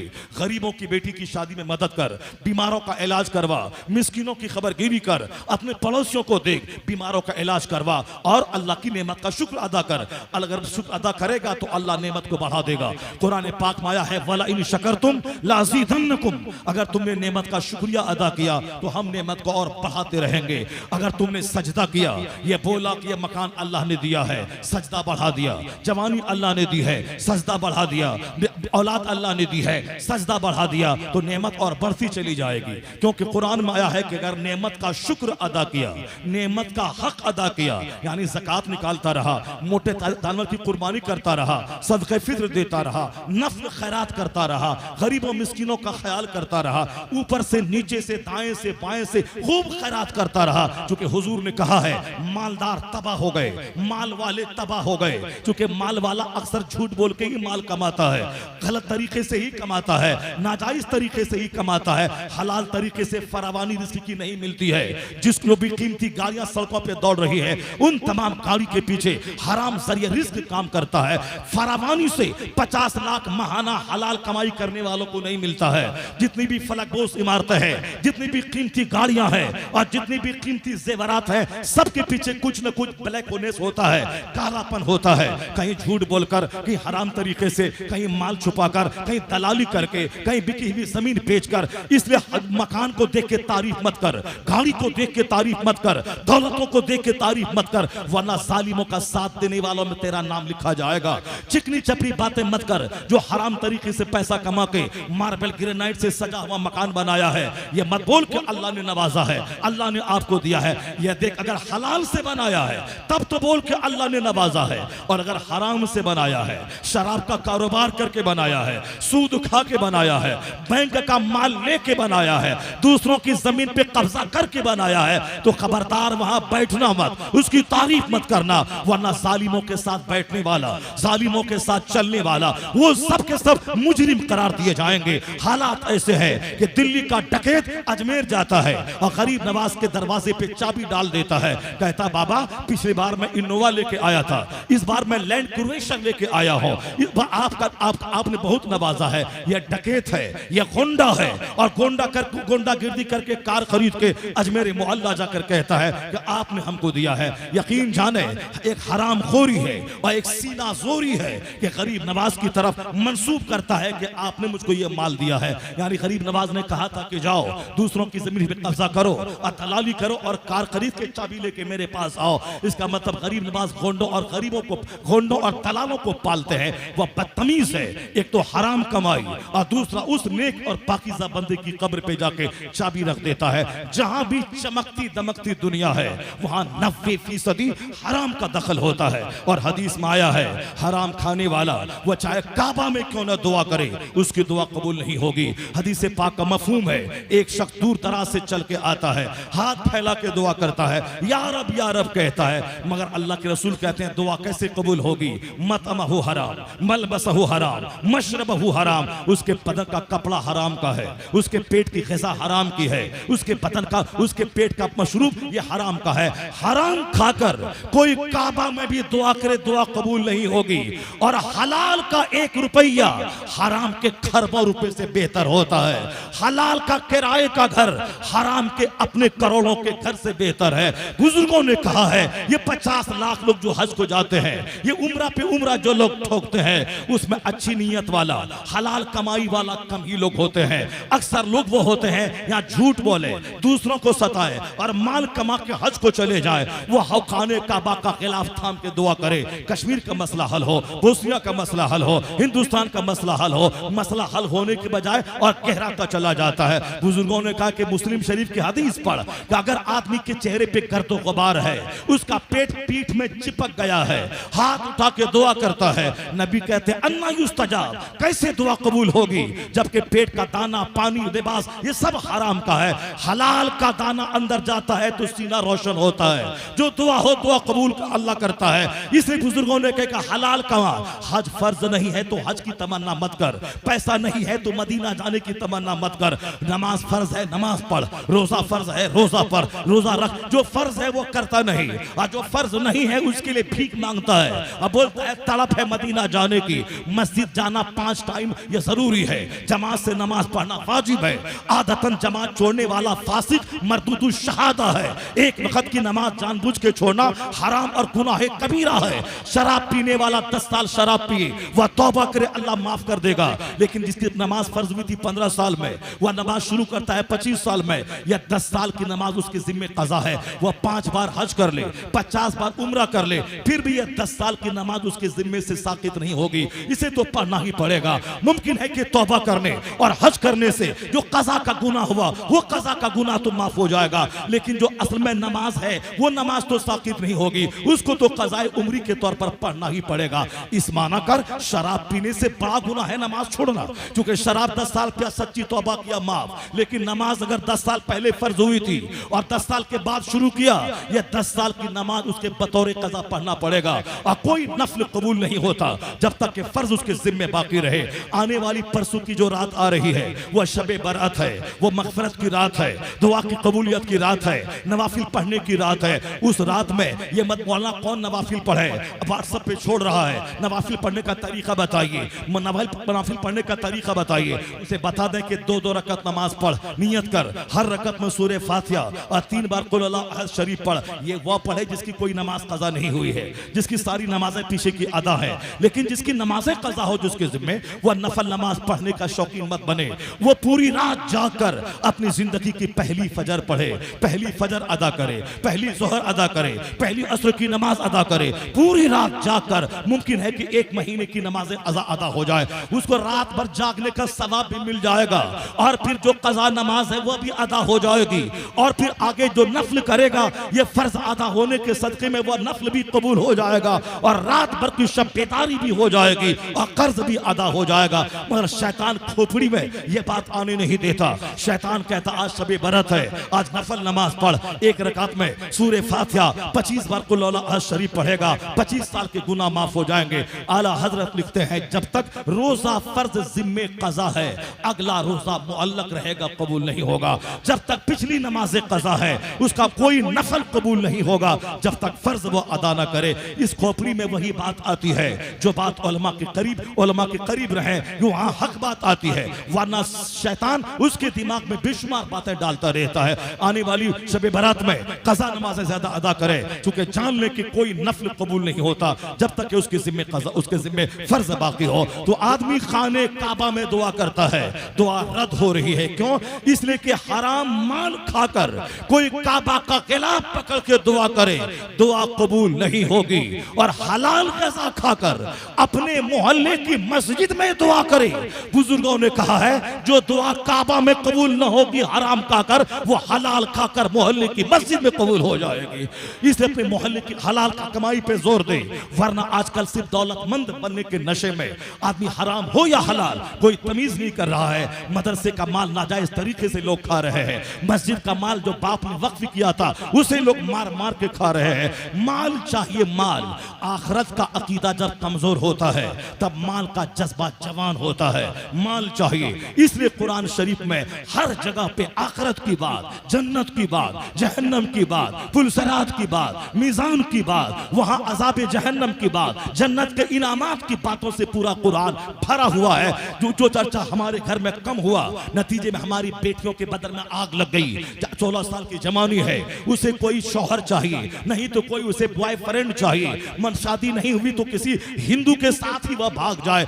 आए दिन ये तमाशा हो रहा है। यह तमाशा इसीलिए हो रहा है, मैं फिजिक्स ज्यादा पढ़ता हूँ, कुरान कम पढ़ता हूँ। मैं केमिस्ट्री घर में ज्यादा पढ़ता हूँ, कुरान कम पढ़ता हूँ। मैं अखबार ज्यादा पढ़ता हूँ, कुरान कम पढ़ता हूँ। जब तू अपनी बेटी को बताएगा ही नहीं कि जन्नत क्या है, जहन्नम क्या है, आखिरत क्या है, फलसफे हयात क्या है, मकसद हयात क्या है, तो तेरी बेटी जानेगी कैसे? वो तो समझेगी अच्छा खाना, अच्छा पहनना, अच्छे लड़कों से इश्क करना, यही जिंदगी का मकसद है। नहीं शादी में देर हुई, कोई काफिर ही मिल जाए जिंदगी में, काफिर ने फोन किया, उसको मिठाई का पैकेट दिया, जेवर देने का लालच दिया, उसको 1 लाख देने का लालच दिया, उसी के साथ वह भाग गई। यह कसूरवार उसका वालिद है जो अपने घर में कुरान पाक की तालीम का माहौल कम कायम किया है और सिर्फ दुनिया कमाने की हवस अपनी औलाद को ज्यादा डालता है। चूंकि आदमी का नेचर इस तरह है, जिस तरह की बातें सुनेगा उसी तरह का असर उसके दिल दिमाग में जाहिर होगा। वरना पहले 25-25 साल की खातून की शादी नहीं होती थी, अजनबी मर्दों के बारे में दिमाग में ख्याल तक नहीं आता था,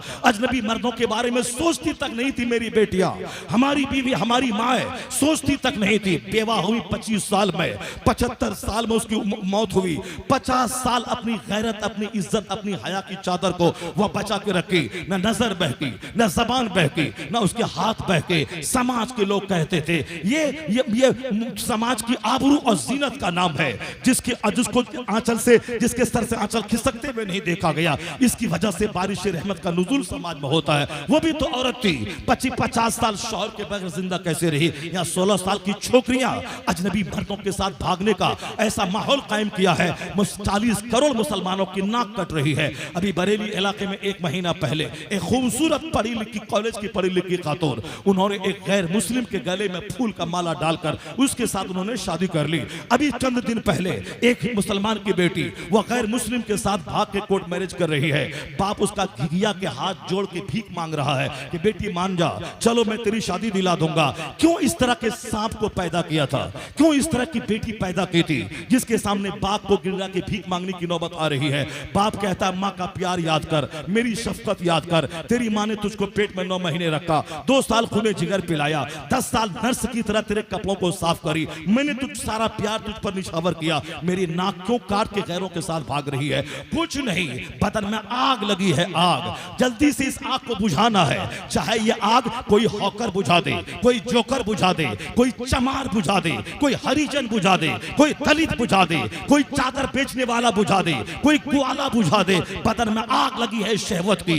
ये हराम गज़ा की तासीर है कि तेरा लड़का हराम की तरफ माइल हो रहा है। ये हराम गज़ा की तासीर है कि तेरी लड़की हराम काम की तरफ माइल हो रही है। वरना जहां कुरान की तिलावत हो, जहां हलाल गज़ा हो, 40 दिन तक उसका दिल दिमाग रोशन होता है। और हराम की गज़ा अंदर जाए तो 40 दिन तक दिमाग काला, दिल काला, शहवत की दुनिया में आग लगती है। 25 साल की खातून सर से आंचल ने किसकी, ये 16-18 साल की बच्चियां हैं, इसके बदन में आग लगी है। उसको बुझाने के लिए वह भाग रही है। जन्नत में खरबों साल रहना होगा तो वहां जल जाएंगे, मगर आज आग बुझे। कब्र में कयामत कायम ना होगी 50,000 साल तक, तो कब्र में रहना है, कुछ भी हो मगर आज आग बुझनी चाहिए। इसी बदन में आग लगी, वो हराम कमाई की तासीर है, वह गंदे माहौल का असर है कि आज बेटियां नाफरमान पैदा हो रही है, बेटे नाफरमान हो रहे। बुजुर्गों ने कहा है, कुरान ने क्यों कहा नेकों के साथ रहो? क्यों कहा नेकों के साथ रहना, नेकों की बात सुनना, नेकों का चेहरा देखना, नेकों की महफिल में बैठना, नेकों के पास आना जाना। ये अहादीस के औराक भरे हुए हैं कि नेकों के पास जाने की क्या फजीलत है। ये कुरान पाक में क्यों कहा गया, इन्न रहमतल्लाहि करीबुम मिनल मोहसिनीन, अल्लाह की रहमतें मोहसिनीन के करीब है। कुरान पाक में क्यों कहा गया, इन्नल्लाहा युहिब्बुल मुत्तकीन, अल्लाह मुत्तकीन से मोहब्बत करता है। कुरान ने क्यों कहा वकुनू मअस सादिकीन, सच्चों के साथ रहो। हमारी सोहबतें गुंडों की, हमारे घर में आना जाना दलालों और चोरों का, हमारे घर में आना जाना बेनमाजी का, हमारे घर में आना जाना शराबियों का, हमारे घर में आना जाना अजनबी मर्दों का। अगर मेरी बच्चियां बिगड़ जाए हमारा कसूर है। हमने कभी अपनी बेटी के सामने फातिमा ज़हरा की सीरत नहीं बयान की, गौसे आजम की माँ की सीरत बयान नहीं की, हमने कभी आला हजरत की माँ की सीरत नहीं बयान की, महबूब इलाही की माँ की सीरत बयान नहीं की, गरीब नवाज की माँ की सीरत बयान नहीं की। जब मैंने बयान किया बच्चों के सामने, वह पढ़ी लिखी डॉक्टर बनी, करोड़ों में खेल रही है, वह पढ़ा लिखा इंजीनियर बना, वह लाखों में खेल रहा है, वह पढ़ी लिखी IAS ऑफिसर बनी, वह खरबों में खेल रही है, वह पढ़ा लिखा IPS ऑफिसर बना, वह करोड़ों में खेल रहा है। तो बच्चों के दिमाग में भी जुनून बसेगा, हमें डॉक्टर बनना है कमाने के लिए, हमें इंजीनियर बनना है कमाने के लिए। वह डॉक्टर बनने के बाद खिदमत क्या करेगा, वह गरीबों की जमीन बेचवा के नॉर्मल डिलीवरी को सिजरिंग करवाएगा, उसके जेवरात को गिरवी रखवा देगा, वरना बोलेगा जच्चा भी मरेगी बच्चा भी मरेगा। अब यह गरीब बेचारा पांव पकड़ रहा है मगर उसका दिल अंधा है, क्योंकि पढ़ा ही है कमाने और खाने के लिए, इसीलिए वो कमा खा रहा है। बाप ने बोला था डॉक्टर बनेगा, कमाएगा खाएगा, बाप कहां बोला था पढ़ेगा लिखेगा नेक बनेगा, जन्नती बनेगा, समाज की सेवा करेगा, हराम और हलाल में तमीज करेगा। तो डॉक्टर बन के भेड़िया, लोग कहते हैं डॉक्टर बनना और है, इंसान बनना और है। वह इंजीनियर है, 200 से ज्यादा आदमी को मोरबी का झूला पुल खोल के उन्होंने उसको मौत के मुंह में डाल दिया, सिर्फ चंद सिक्के की खातिर। NOC भी नहीं मिला था। लोग कहते हैं वो इंजीनियर की सूरत में दरिंदा है, वो भेड़िया है, इंजीनियर है मगर इंसान नहीं है, ये डॉक्टर है मगर इंसान नहीं है। तो इंसान होना और है, डॉक्टर होना और है, इंजीनियर होना और है, डॉक्टर होना और है। तो उस कॉलेज में इंजीनियर बन के पैसा कमाने का हुनर सिखाया जाता है, उस कॉलेज में डॉक्टर बनकर चंद सिक्के कमाने का हुनर सिखाया जाता है। ये मदरसा है जहां की चटाई पे बच्चों की गुट्टी में पिलाया जाता है। झूठ बोलना हराम, शराब पीना हराम, सूद खाना हराम, माँ बाप को सताना हराम, नमाज छोड़ना हराम, दूसरों की जमीन पे कब्जा करना हराम। लीगल है या इलीगल है, या राइट है है ये रॉन्ग है, ये गुड है ये बैड है, ये यूजफुल है ये बेनिफिशियल है। जिन आदमियत का पैगाम ये पंडित जी लखनऊ का, इन्होंने मदरसे का सर्वे करवाया, उन्होंने गलती की, मदरसे का सर्वे करवा के उसे हर क्लास में अपना जासूस भेजना चाहिए और वहां की इंक्वायरी करनी चाहिए कि अली बे वाले दर्जे में क्या पढ़ाया जाता है, बुखारी शरीफ वाले दर्जे में क्या पढ़ाया जाता है। अगर वह 2 दिन सर्वे करवाता उसका नजरिया बदल जाता। यहाँ से आतंकवादी नहीं पैदा होते हैं, यहाँ से इंसान पैदा होते हैं। यहाँ कभी नहीं बताया जाता पढ़ने के बाद हाथ में तलवार उठा ले, हिंदुओं की गर्दन काट दे। 40 साल जिंदगी, 40 साल मदरसे की जिंदगी में न पढ़ने के जमाने में न पढ़ाने के जमाने में कैसा कोई मौका आया कि तलवार उठा गर्दन काट दे काफिर की। वो इमरजेंसी केस है जिहाद का। जब मेरी मस्जिद खतरे में पड़ जाए, मेरा ईमान खतरे में पड़ जाए, मेरी नमाज खतरे में पड़ जाए, जब लोग मुझ पर कुफ्र थोपने लगे, मेरा ईमान बचाना मुश्किल हो, वो इमरजेंसी केस है। अपने डिफेंस के लिए जिहाद करना है, दुश्मनों के डेने तोड़ देना है। नॉर्मल हालत में कुत्ता भूखा है उसको पानी पिलाने पे सवाब है, बिल्ली को चारा देने पे सवाब है, चाहे वह काफिर क्यों न रहे। रास्ते में कोई भूखा है उसे खाना खिला दे सवाब मिलेगा। हमारा मजहब तो यहाँ तक कहता है कि अल्लाह तबारक व तआला का कुंबा है ये सारे इंसान, और तुम में सबसे बेहतर वो है जो अल्लाह के कुंबे के साथ अच्छा सलूक करने वाला है। जिहाद इमरजेंसी केस में है, जब हम पर कोई थोप दे, मेरा ईमान खतरे में पड़ जाए, तब उसका टेना तोड़ना है। बाकी नॉर्मल हालत में मेरा अखलाक कैसा हो, मेरा किरदार कैसा हो, मेरा बिहेवियर कैसा हो, मेरा कैरेक्टर कैसा हो, इस पे इस्लाम जोर देता है। अली पा से लेके बुखारी शरीफ तक हर क्लास में मानवता का पाठ सिखाया जाता है, आदमियत का मैसेज दिया जाता है। यहाँ इंसान बनाने की फैक्ट्री है यह मदरसा। जब से मेरे मालदारों ने अपने बच्चों को मदरसे में पढ़ाना छोड़ दिया, हाफिज बन रहा, खुशी हो रही है, मगर कोई मदरसे का ट्रस्टी अपने बच्चों को नहीं बनाता हाफिज। बंबई की मस्जिद में इमाम है, खिताब अच्छा लगता है, हज तरावी अच्छी लगती है, मगर मस्जिद का अरबपति ट्रस्टी वो अपने बेटे को कभी आलिम नहीं बनाता है। वो जानता है कि एक आलिम मेंबर पे चढ़कर खिताब करता है तो बैरिस्टर नीचे, लॉयर नीचे, एडवोकेट नीचे, प्रोफेसर नीचे, टीचर नीचे, दारोगा नीचे। एक गरीब का बच्चा जो आलिम है वह मेंबर पे चढ़ के जब खिताब करता है, लगता है जैसे कोई बादशाह हो जो रियाया को खिताब कर रहा हो, जैसे कोई जनरल हो वो आर्मी को ललकार रहा हो। वो सारी इज्जतें अपनी जगह, मगर कोई एक मस्जिद का ट्रस्टी बेटे को आलिम नहीं बनाता, मदरसे का मैनेजर बेटे को आलिम नहीं बनाता, क्योंकि उसके दिमाग में है आलिम बनाएंगे तो खाएगा क्या, पिएगा क्या, तो नौकरी नहीं मिली तो क्या खाएगा, 5000 कमा के कैसे बच्चों को पालेगा। यही बात 100 साल पहले हजरत अल्लामा अहमद यार खान नईमी ने लिखा है कि हमारे जमाने के जितने दोस्त थे, जिन लोगों ने कॉलेज स्कूल में पढ़ा, उन लोगों को दर दर की ठोकरें खाते देखा, जिनको नौकरी नहीं मिली उनको तो मामूली जलील काम करते फैक्ट्री में देखा। लेकिन उस जमाने में भी लोग कहते थे मौलाना बनने के बाद क्या कमाएगा क्या खाएगा। बस जिन लोगों ने मदरसे में पढ़ा, अच्छी मस्जिदों में, मदरसों में, मकतबों में आबरूमंदाना जिंदगी वो गुजार रहे हैं। वो स्कूल कॉलेज का पढ़ा लिखा जिसको नौकरी नहीं मिली, वह जिल्लत की भीख मांग रहा है, मगर मदरसे का पढ़ा हुआ इज्जत की रोटी उसको मिल रही है। क्योंकि हुजूर ने कहा था वादिये मिना में जो दीन का गम अपने पीछे लगा लेता है, अल्लाह उसकी दुनिया का कफील और जिम्मेदार हो जाता है। अल्लाह वहां से रोजी देता है जहां से बंदा सोच नहीं सकता। मगर हमारे लोगों ने समझ लिया ये मदरसे में पढ़ाने के बाद बच्चों को पैसा कहां से आएगा, तो मालदारों ने पढ़ाना छोड़ दिया। अब गरीबों के चंद बच्चे मदरसे में पढ़ रहे हैं, मालदारों ने पढ़ाना छोड़ दिया। गवर्नमेंट ने आतंकवादी का अड्डा कहा, यहां से आतंकी पैदा होते हैं। जब फैक्ट्री में पैदावार कम होगी तो समाज में माल कहां से मिलेगा। समाज में प्रोडक्शन है ITI कॉलेज का, समाज में पैदावार है मेडिकल कॉलेज की, तो डॉक्टर हर गली कूचे में मिल रहे हैं, इंजीनियर हर गली कूचे में मिल रहे हैं। स्कूल में बच्चों के पोशाक का पैसा मारकर अपनी गाड़ी में पेट्रोल डालने वाले हरामखोरों की तादाद बढ़ रही है। स्कूल में मध्याह्न भोजन का पैसा मारकर अपने महल चमकाने वालों की तादाद में इजाफा हो रहा है। तो आदमी कहां से पैदा होगा। यहाँ तो नजरिया है कि मदरसे में पढ़ने वाला ये कमाएगा क्या, खाएगा क्या, कमाने खाने के लिए वो स्कूल और कॉलेज है। जब प्रोडक्शन घटा तो समाज में शरीफों की तादाद घट गई, नेकों की तादाद घट गई, क्योंकि इंसानियत की फैक्ट्री है यह मदरसा। इसकी पैदावार बढ़ती जाएगी तो शरीफों की तादाद में इजाफा होगा, नमाजियों की तादाद में इजाफा होगा, हलालखोरों की तादाद में इजाफा होगा।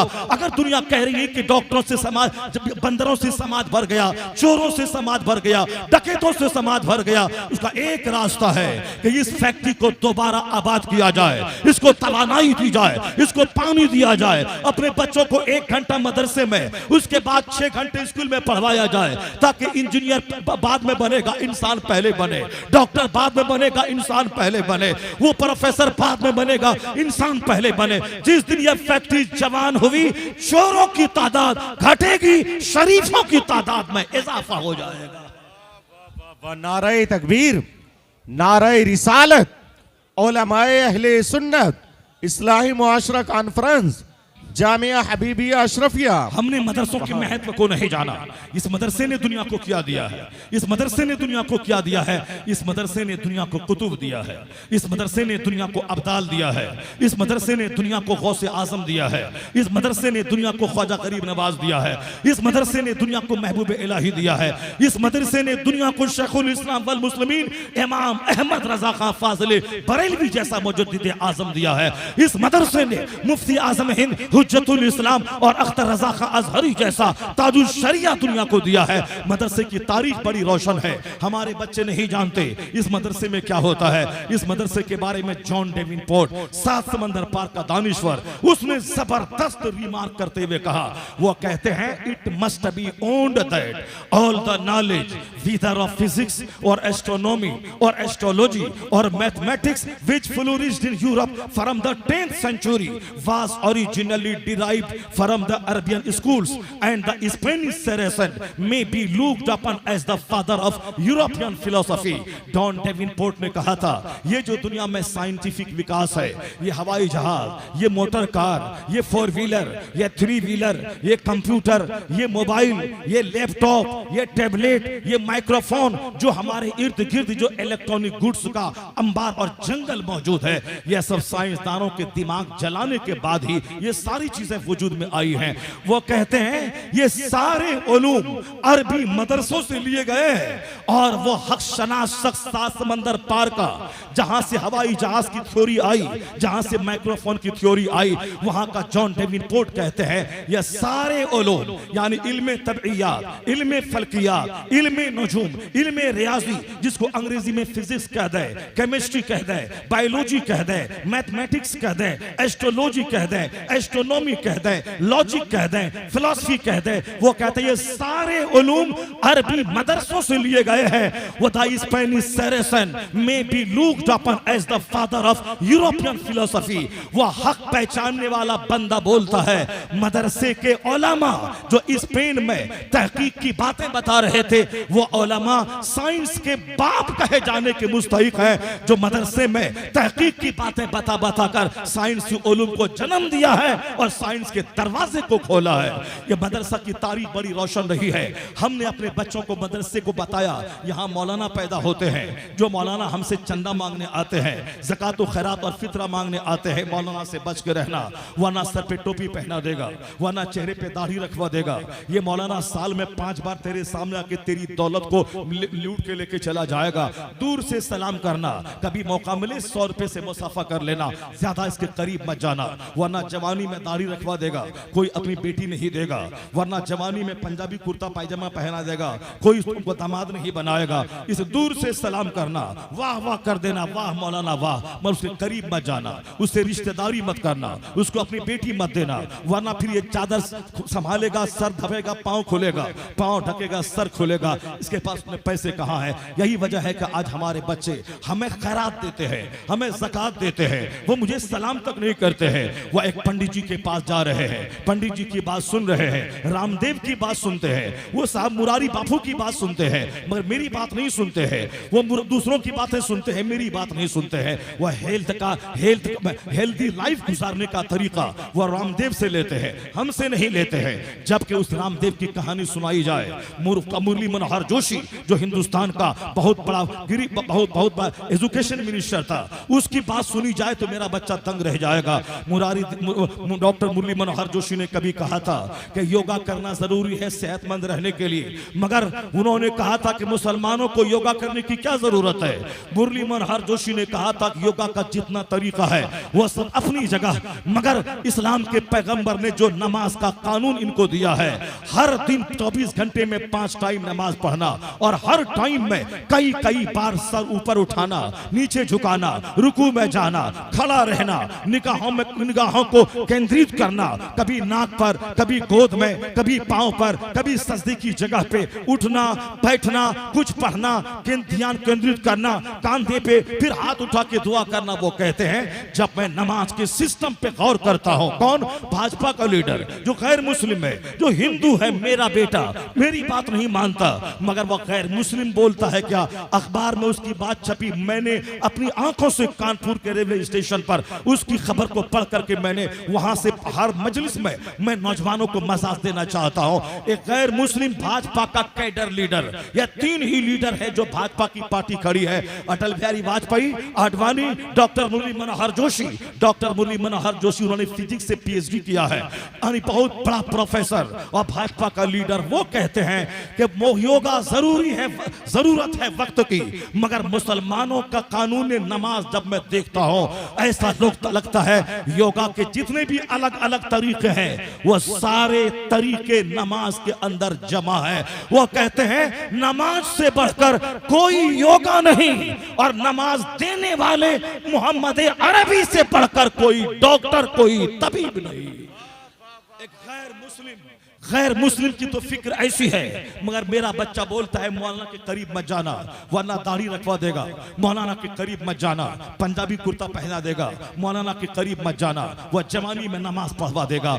इसका मतलब है कि आप अपने बच्चों के ताल्लुक से ये सोचते हैं मेरा बच्चा मॉडर्न बना रहे, मेरा बच्चा डॉक्टर इंजीनियर बने, मेरा बच्चा खूब दुनिया कमाए, मरने के बाद जहन्नम ही मिले क्यों न मिल जाए, दुनिया में उसको ऐश मिले। ये बाप अपने बेटे का खैर खा नहीं, वो बदखा है जो बच्चों के मुस्तकबिल को तबाह करना चाहता है। दुनिया मिले नहीं मिले, कम से कम आखिरत तो मिल जाए, ये हर माँ बाप की ख्वाहिश होनी चाहिए। आखिरत अगर मिल गई तो दुनिया भी उसके जिम्मे में अच्छी मिल जाती है। अल्लाह जब चोरों को रोजी देता है, जो दिन मस्जिद में 5 वक्त नमाज पढ़ाएगा अल्लाह उसकी रोजी घटा देगा, जो रोजाना 5 पारे कुरान पढ़ेगा अल्लाह उसे भूखा मार देगा, जो लोगों को नमाज की दावत देगा अल्लाह उसे भूखा मार देगा। यह सोचने की बात है, वरना हकीकत तो यह नहीं देखता हूं कि जो भी दीन की खिदमत करता है, हकीकत में करता है, उसको तो डीएम से ज्यादा अल्लाह इज्जतों से नवाजता है, उसकी रोजी को भी बढ़ा देता है। नहीं देखा आपने एक अच्छा मुदर्रिस जो बुखारी शरीफ पढ़ाता हो, वो अपने शागिर्दों के दरमियान मिस्ले बादशाह के होता है। ऐसी इज्जत न किसी डीएम न किसी एसपी को मिली होगी जो इज्जत बुखारी शरीफ पढ़ाने वाले शेखुल हदीस को मुस्लिम समाज में और उनके तलबा के दरमियान मिलती है।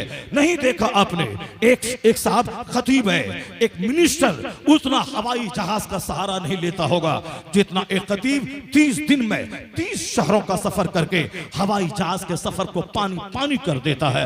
आपने तो फकीर समझा था, मदरसे में पढ़ने वाला क्या खाएगा क्या कमाएगा, तो आपने तो मास्टर दामाद चुना था, लेकिन वह मास्टर इन खतीबों के सामने कितनी दूरी पे फेंका जाएगा कहना मुश्किल है। वो तो जिंदगी में एक बार हवाई जहाज पे चढ़ता है आपका दामाद मास्टर, तो वो 50 बार सेल्फी लेता है और सबको स्टोर करके रखता है, वह सबको दिखलाता है, ये देखो मैं हवाई जहाज पे चढ़ा हूं, ये देखो मैं सीट पे बैठा हूं। यहाँ जो रोजाना हवाई जहाज पे चढ़ता हो उसको तो सेल्फी लेने फोटो लेने दोस्तों में शेयर करने की फुर्सत ही कहां है।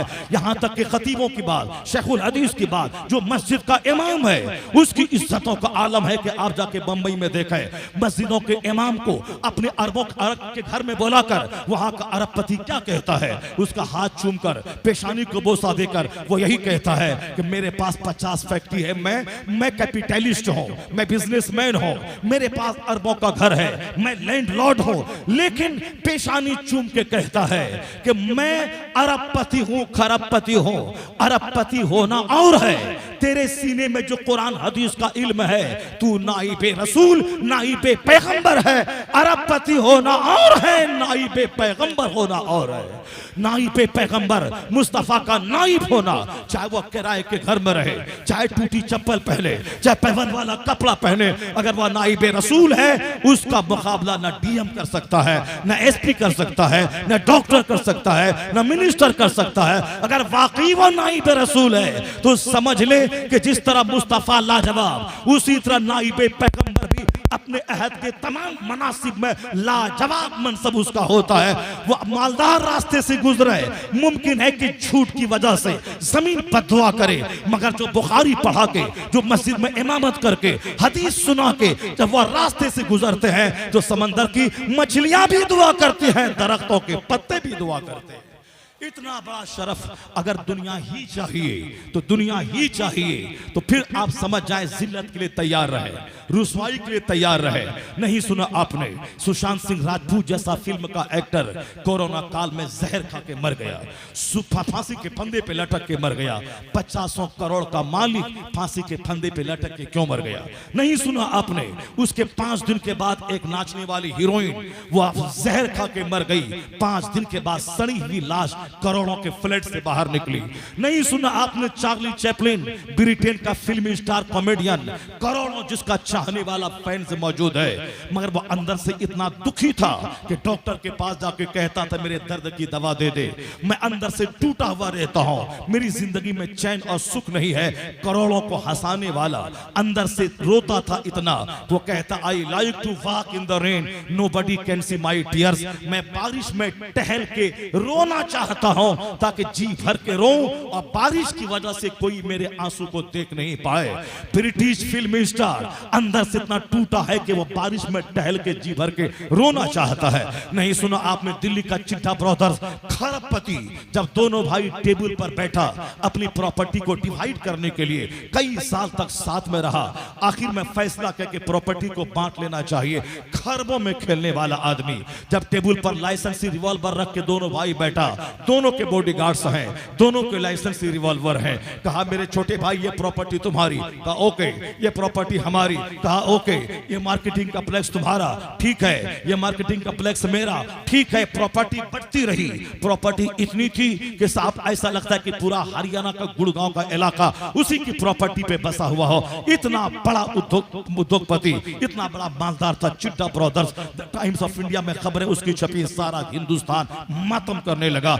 अरबों में खेलने वाला दोनों भाई जब टेबल पर बैठा तो एक प्रॉपर्टी की खातिर या दोनों भाई आपस में अड़ गए, बजीद हो गए, कहा यह प्रॉपर्टी मेरी रहेगी, छोटे ने कहा वह मेरी रहेगी, बड़े ने कहा मेरी रहेगी। अगरचे बड़ापन दिखलाते हुए छोटे को दे भी देता तो भी उसके अरबपति होने में कोई फर्क नहीं पड़ता, अगर छोटा भाई बड़े भाई को ही दे देता तो भी उसके खरबपति होने में कोई फर्क नहीं पड़ता। यह दुनिया है, यह दुनिया जलील है और जलीलों को दी जाती है। हुजूर ने कहा दुनिया जीफतुन व तुल्लाबुहा किलाब, यह दुनिया मुर्दार है, उसके तलबगार कुत्ते हैं। मरी हुई बकरी को इंसान नहीं खाता, मरी हुई बकरी को कुत्ता खाता है। जो नमाजें छोड़कर दुनिया कमाए, जो ज़कात छोड़ के दुनिया कमाए, जो हज और रोजा छोड़ के दुनिया कमाए, जो हराम और हलाल की तमीज खो के दुनिया कमाए, पक्का दुनियादार बन के दुनिया कमाए, उसकी मिसाल कुत्तों से दी गई। ये कुत्ता है जो मुर्दार पर टूट पड़ रहा है। हुजूर ने कहा दुनिया मुर्दार है, उसका तलबगार कुत्ता है।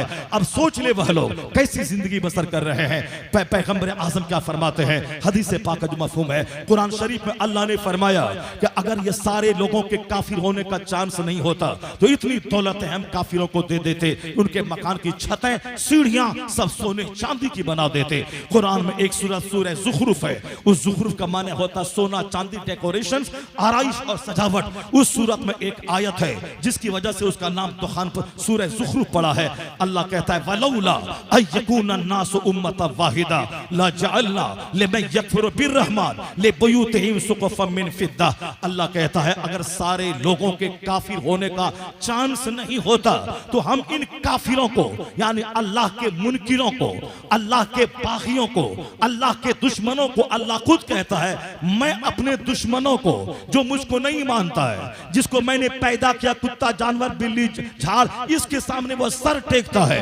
इन काफिरों को, रहमान के बागियों को, ला जअलना लिमन यकफुरु बिर्रहमान, रहमान के मुनकिरों को इतनी दौलतें दे देते, उनके मकान की छतें चांदी की बना देते, उनके मकान के दरवाजे, उनके मकान के फर्नीचर, यह सब सोने चांदी की बना देते। इस आयत को 50 बार पढ़िए। जिस दौलत की खातिर आप नमाजें छोड़ते हैं, जिस दौलत की खातिर आप झूठ बोलते हैं, जिस दौलत की खातिर मदरसे की वक्फ प्रॉपर्टी को बेचते हैं, जिस दौलत की खातिर मदरसे का चंदा रमजान में किए मदरसे को न दे के सारा अपने पेट में डाल लेते हैं, इस कदर हवस लगी, उससे बेहतर है वो 8 घंटे ईंट ठोकर 300 रुपए डेली कमाने वाला जो हलाल कमाता है और पसीना का हर कतरा उसके गुनाहों के दाग को मिटा देता है।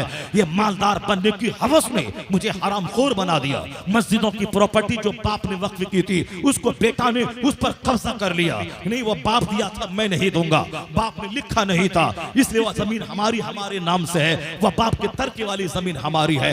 ऐसे भी हरामखोर लाखों की तादाद में इस जमीन पे बस रहे हैं। अल्लाह नहीं कुछ कहता उसको, क्योंकि ये दुनिया है, यह दुनिया दारुल अमल है, दारुल जज़ा नहीं है।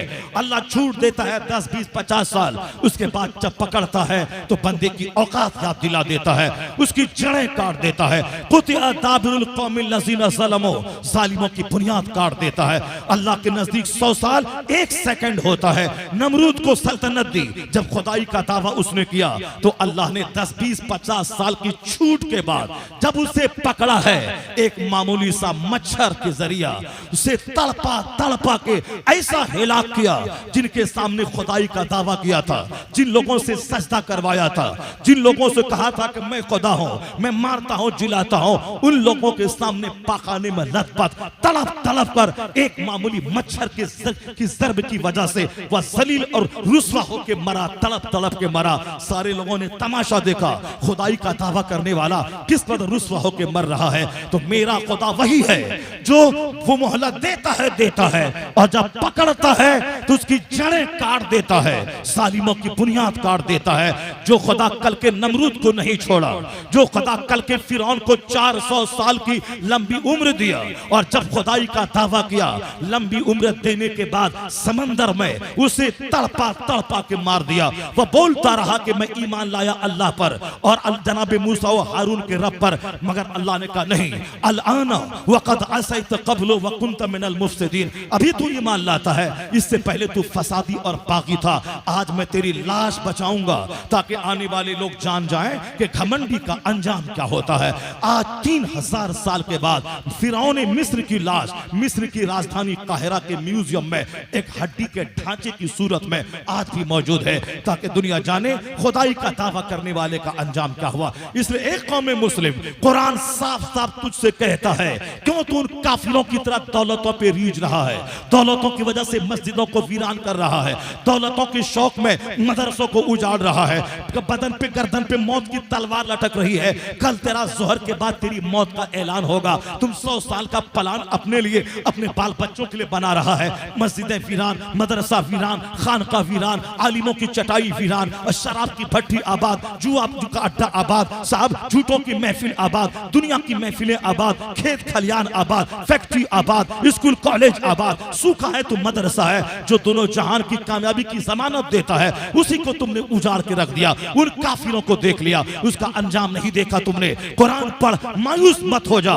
ये सारे काफिर मिलकर तुझको मिटाना चाहेंगे, नहीं मिटा पाएंगे। तुम्हारा खुदा इतना ताकतवर है जो कल के नमरूद को नहीं छोड़ा, वो आज के नमरूद को भी नहीं छोड़ेगा। जो कल के फिरौन को नहीं छोड़ा, वो आज के फिरौन को भी नहीं छोड़ेगा। जो कल के अबू जहल को नहीं छोड़ा, वो आज के अबू जहल को भी नहीं छोड़ेगा। जो कल के यजीद को नहीं छोड़ा, वो आज के यजीद को भी नहीं छोड़ेगा। अल्लाह रब्बुल इज्जत की रस्सी को मजबूती से थामेरा, यहाँ इज्जत मिलेगी, यहाँ फकार मिलेगा, यहाँ खिलाफत मिलेगी, यहाँ तुम्हें चाइना मिलेगा, यहाँ जापान मिलेगा, यहाँ अमेरिका मिलेगा, यहाँ रूस मिलेगा, दुनिया यहाँ मिलेगी। मुस्तफा की जन्नत अल्लाह तुम्हें वहां अता करेगा। वाह वाह वाह वाह, नाराए तकबीर। कुरान की नेमतें वाह, इसी में बहुत पिना है। माशाअल्लाह। मुस्तफा का गुलाम बन जा। इन काफिरों की नकल मत कर बच्चों के बर्थडे में, इन काफिरों की नकल मत कर शादी ब्याह में, कार्ड छपाने, डेकोरेशन करने, खूब जबरदस्त धूमधाम से नाचने गाने और डीजे बजाने। इन काफिरों की नकल करेगा तो जलील हो जाएगा। तेरी बेटी का निकाह टूट जाएगा। तेरी बेटी को जिंदगी भर जिल्लत का सामना करना पड़ेगा। तुझे जिंदगी भर मकरूज रहना पड़ेगा। तेरे चेहरे पे रौनक कभी नहीं आएगी। तेरा घर उजड़ जाएगा। अगर काफिरों की नकल करते हुए तुमने बर्थडे पार्टी में केक काटा, तुमने शादी ब्याह में डीजे बजवाया, तुमने अपनी बेटी अपनी बीवी को नचवाया, अपनी बेटी को जींस टी शर्ट पहन के स्कूल कॉलेज भेजवा के उनकी इज्जत और आबरू से खिलवाड़ किया, तो यहाँ जलील होगा, यहाँ रुस्वा होगा। ये काफिर तुम्हें मसल के रख देगा। ये काफिर तुम्हें जलील करेगा। मरने के बाद जहन्नम की आग में जलेगा। और अगर तुमने शादी ब्याह में मुस्तफा की सुन्नत का ख्याल रखा, कुरान हदीस ने जो कहा, शादी मेरा, शादी में, अकीका में, खतना में, वलीमा में, मकान की तामीर में, बच्चों की तालीम और ताल्लुम में, हर काम में जब मुस्तफा सबसे बड़े हैं तो मुस्तफा की बातों को निगाह के सामने रख। अपनी माँ की गोद से लेके कब्र की गोद तक सारा फैसला मुस्तफा के कानून की रोशनी में कर। फिर उसके बाद देख ले यहाँ चेहरे पे नूर कैसे मिलेगा, औलाद में फरमाबरदारी कैसे मिलेगी, घर में बरकतें कैसे मिलेंगी। तू किराए के घर में रहेगा, अल्लाह दुनिया का हाकिम बना देगा। अल्लाह ने वादा पूरा करके दिखलाया। अरब का खाना बदोश जो अपने कांधे पे घर लेके चलता था, अरब का बकरी चराने वाला जो बकरियां चरा के अपना पेट पालता था, लेकिन जब मुस्तफा पे ईमान लाया, कुरान करीम की तालीमात को आम करने का फैसला लिया, वह रात भर जाग के सजदा करता था और दिन में तबलीग इस्लाम करता था। अल्लाह ने उन बकरी चराने वालों को ईरान दे दिया, रूम दे दिया, हिंदुस्तान दे दिया, जापान चाइना दे दिया।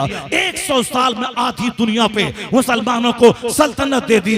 अल्लाह वही है, रसूल वही है, कुरान वही है, दीन वही है। आज भी इज्जत मिल सकती है, शर्त है मदरसा आबाद हो, मस्जिद आबाद हो, सज घर आबाद हो, पेशानी सजदों से आबाद हो, मेरा सारा काम सुन्नतों के मुताबिक हो। दुनिया में सल्तनत मिलेगी, मरने के बाद मुस्तफा की शफाअत मिलेगी।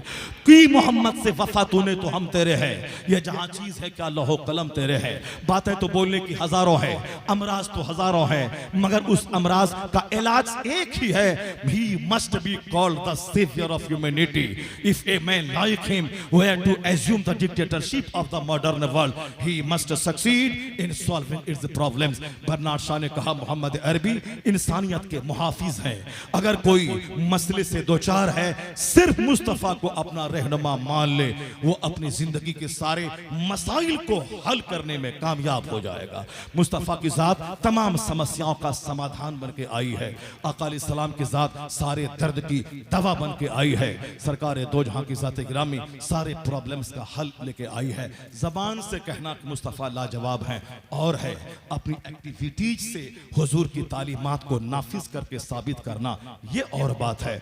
आज सिर्फ जबानी खोखला दावा है और हकीकत में जो रूह ईमान है वही खत्म है। मैंने वो हदीस पाक सुनाई थी आपको, जन्नत में नहीं जाओगे जब तक कि मोमिन न बन जाओ, वला तुमिनु हत्ता तहाब्बू, मोमिन नहीं बनोगे जब तक कि आपस में मोहब्बत न करो। मस्जिद के इमाम मौज़िन लड़े नहीं, आपस में मोहब्बत करें। मदरसे के 10 टीचर आपस में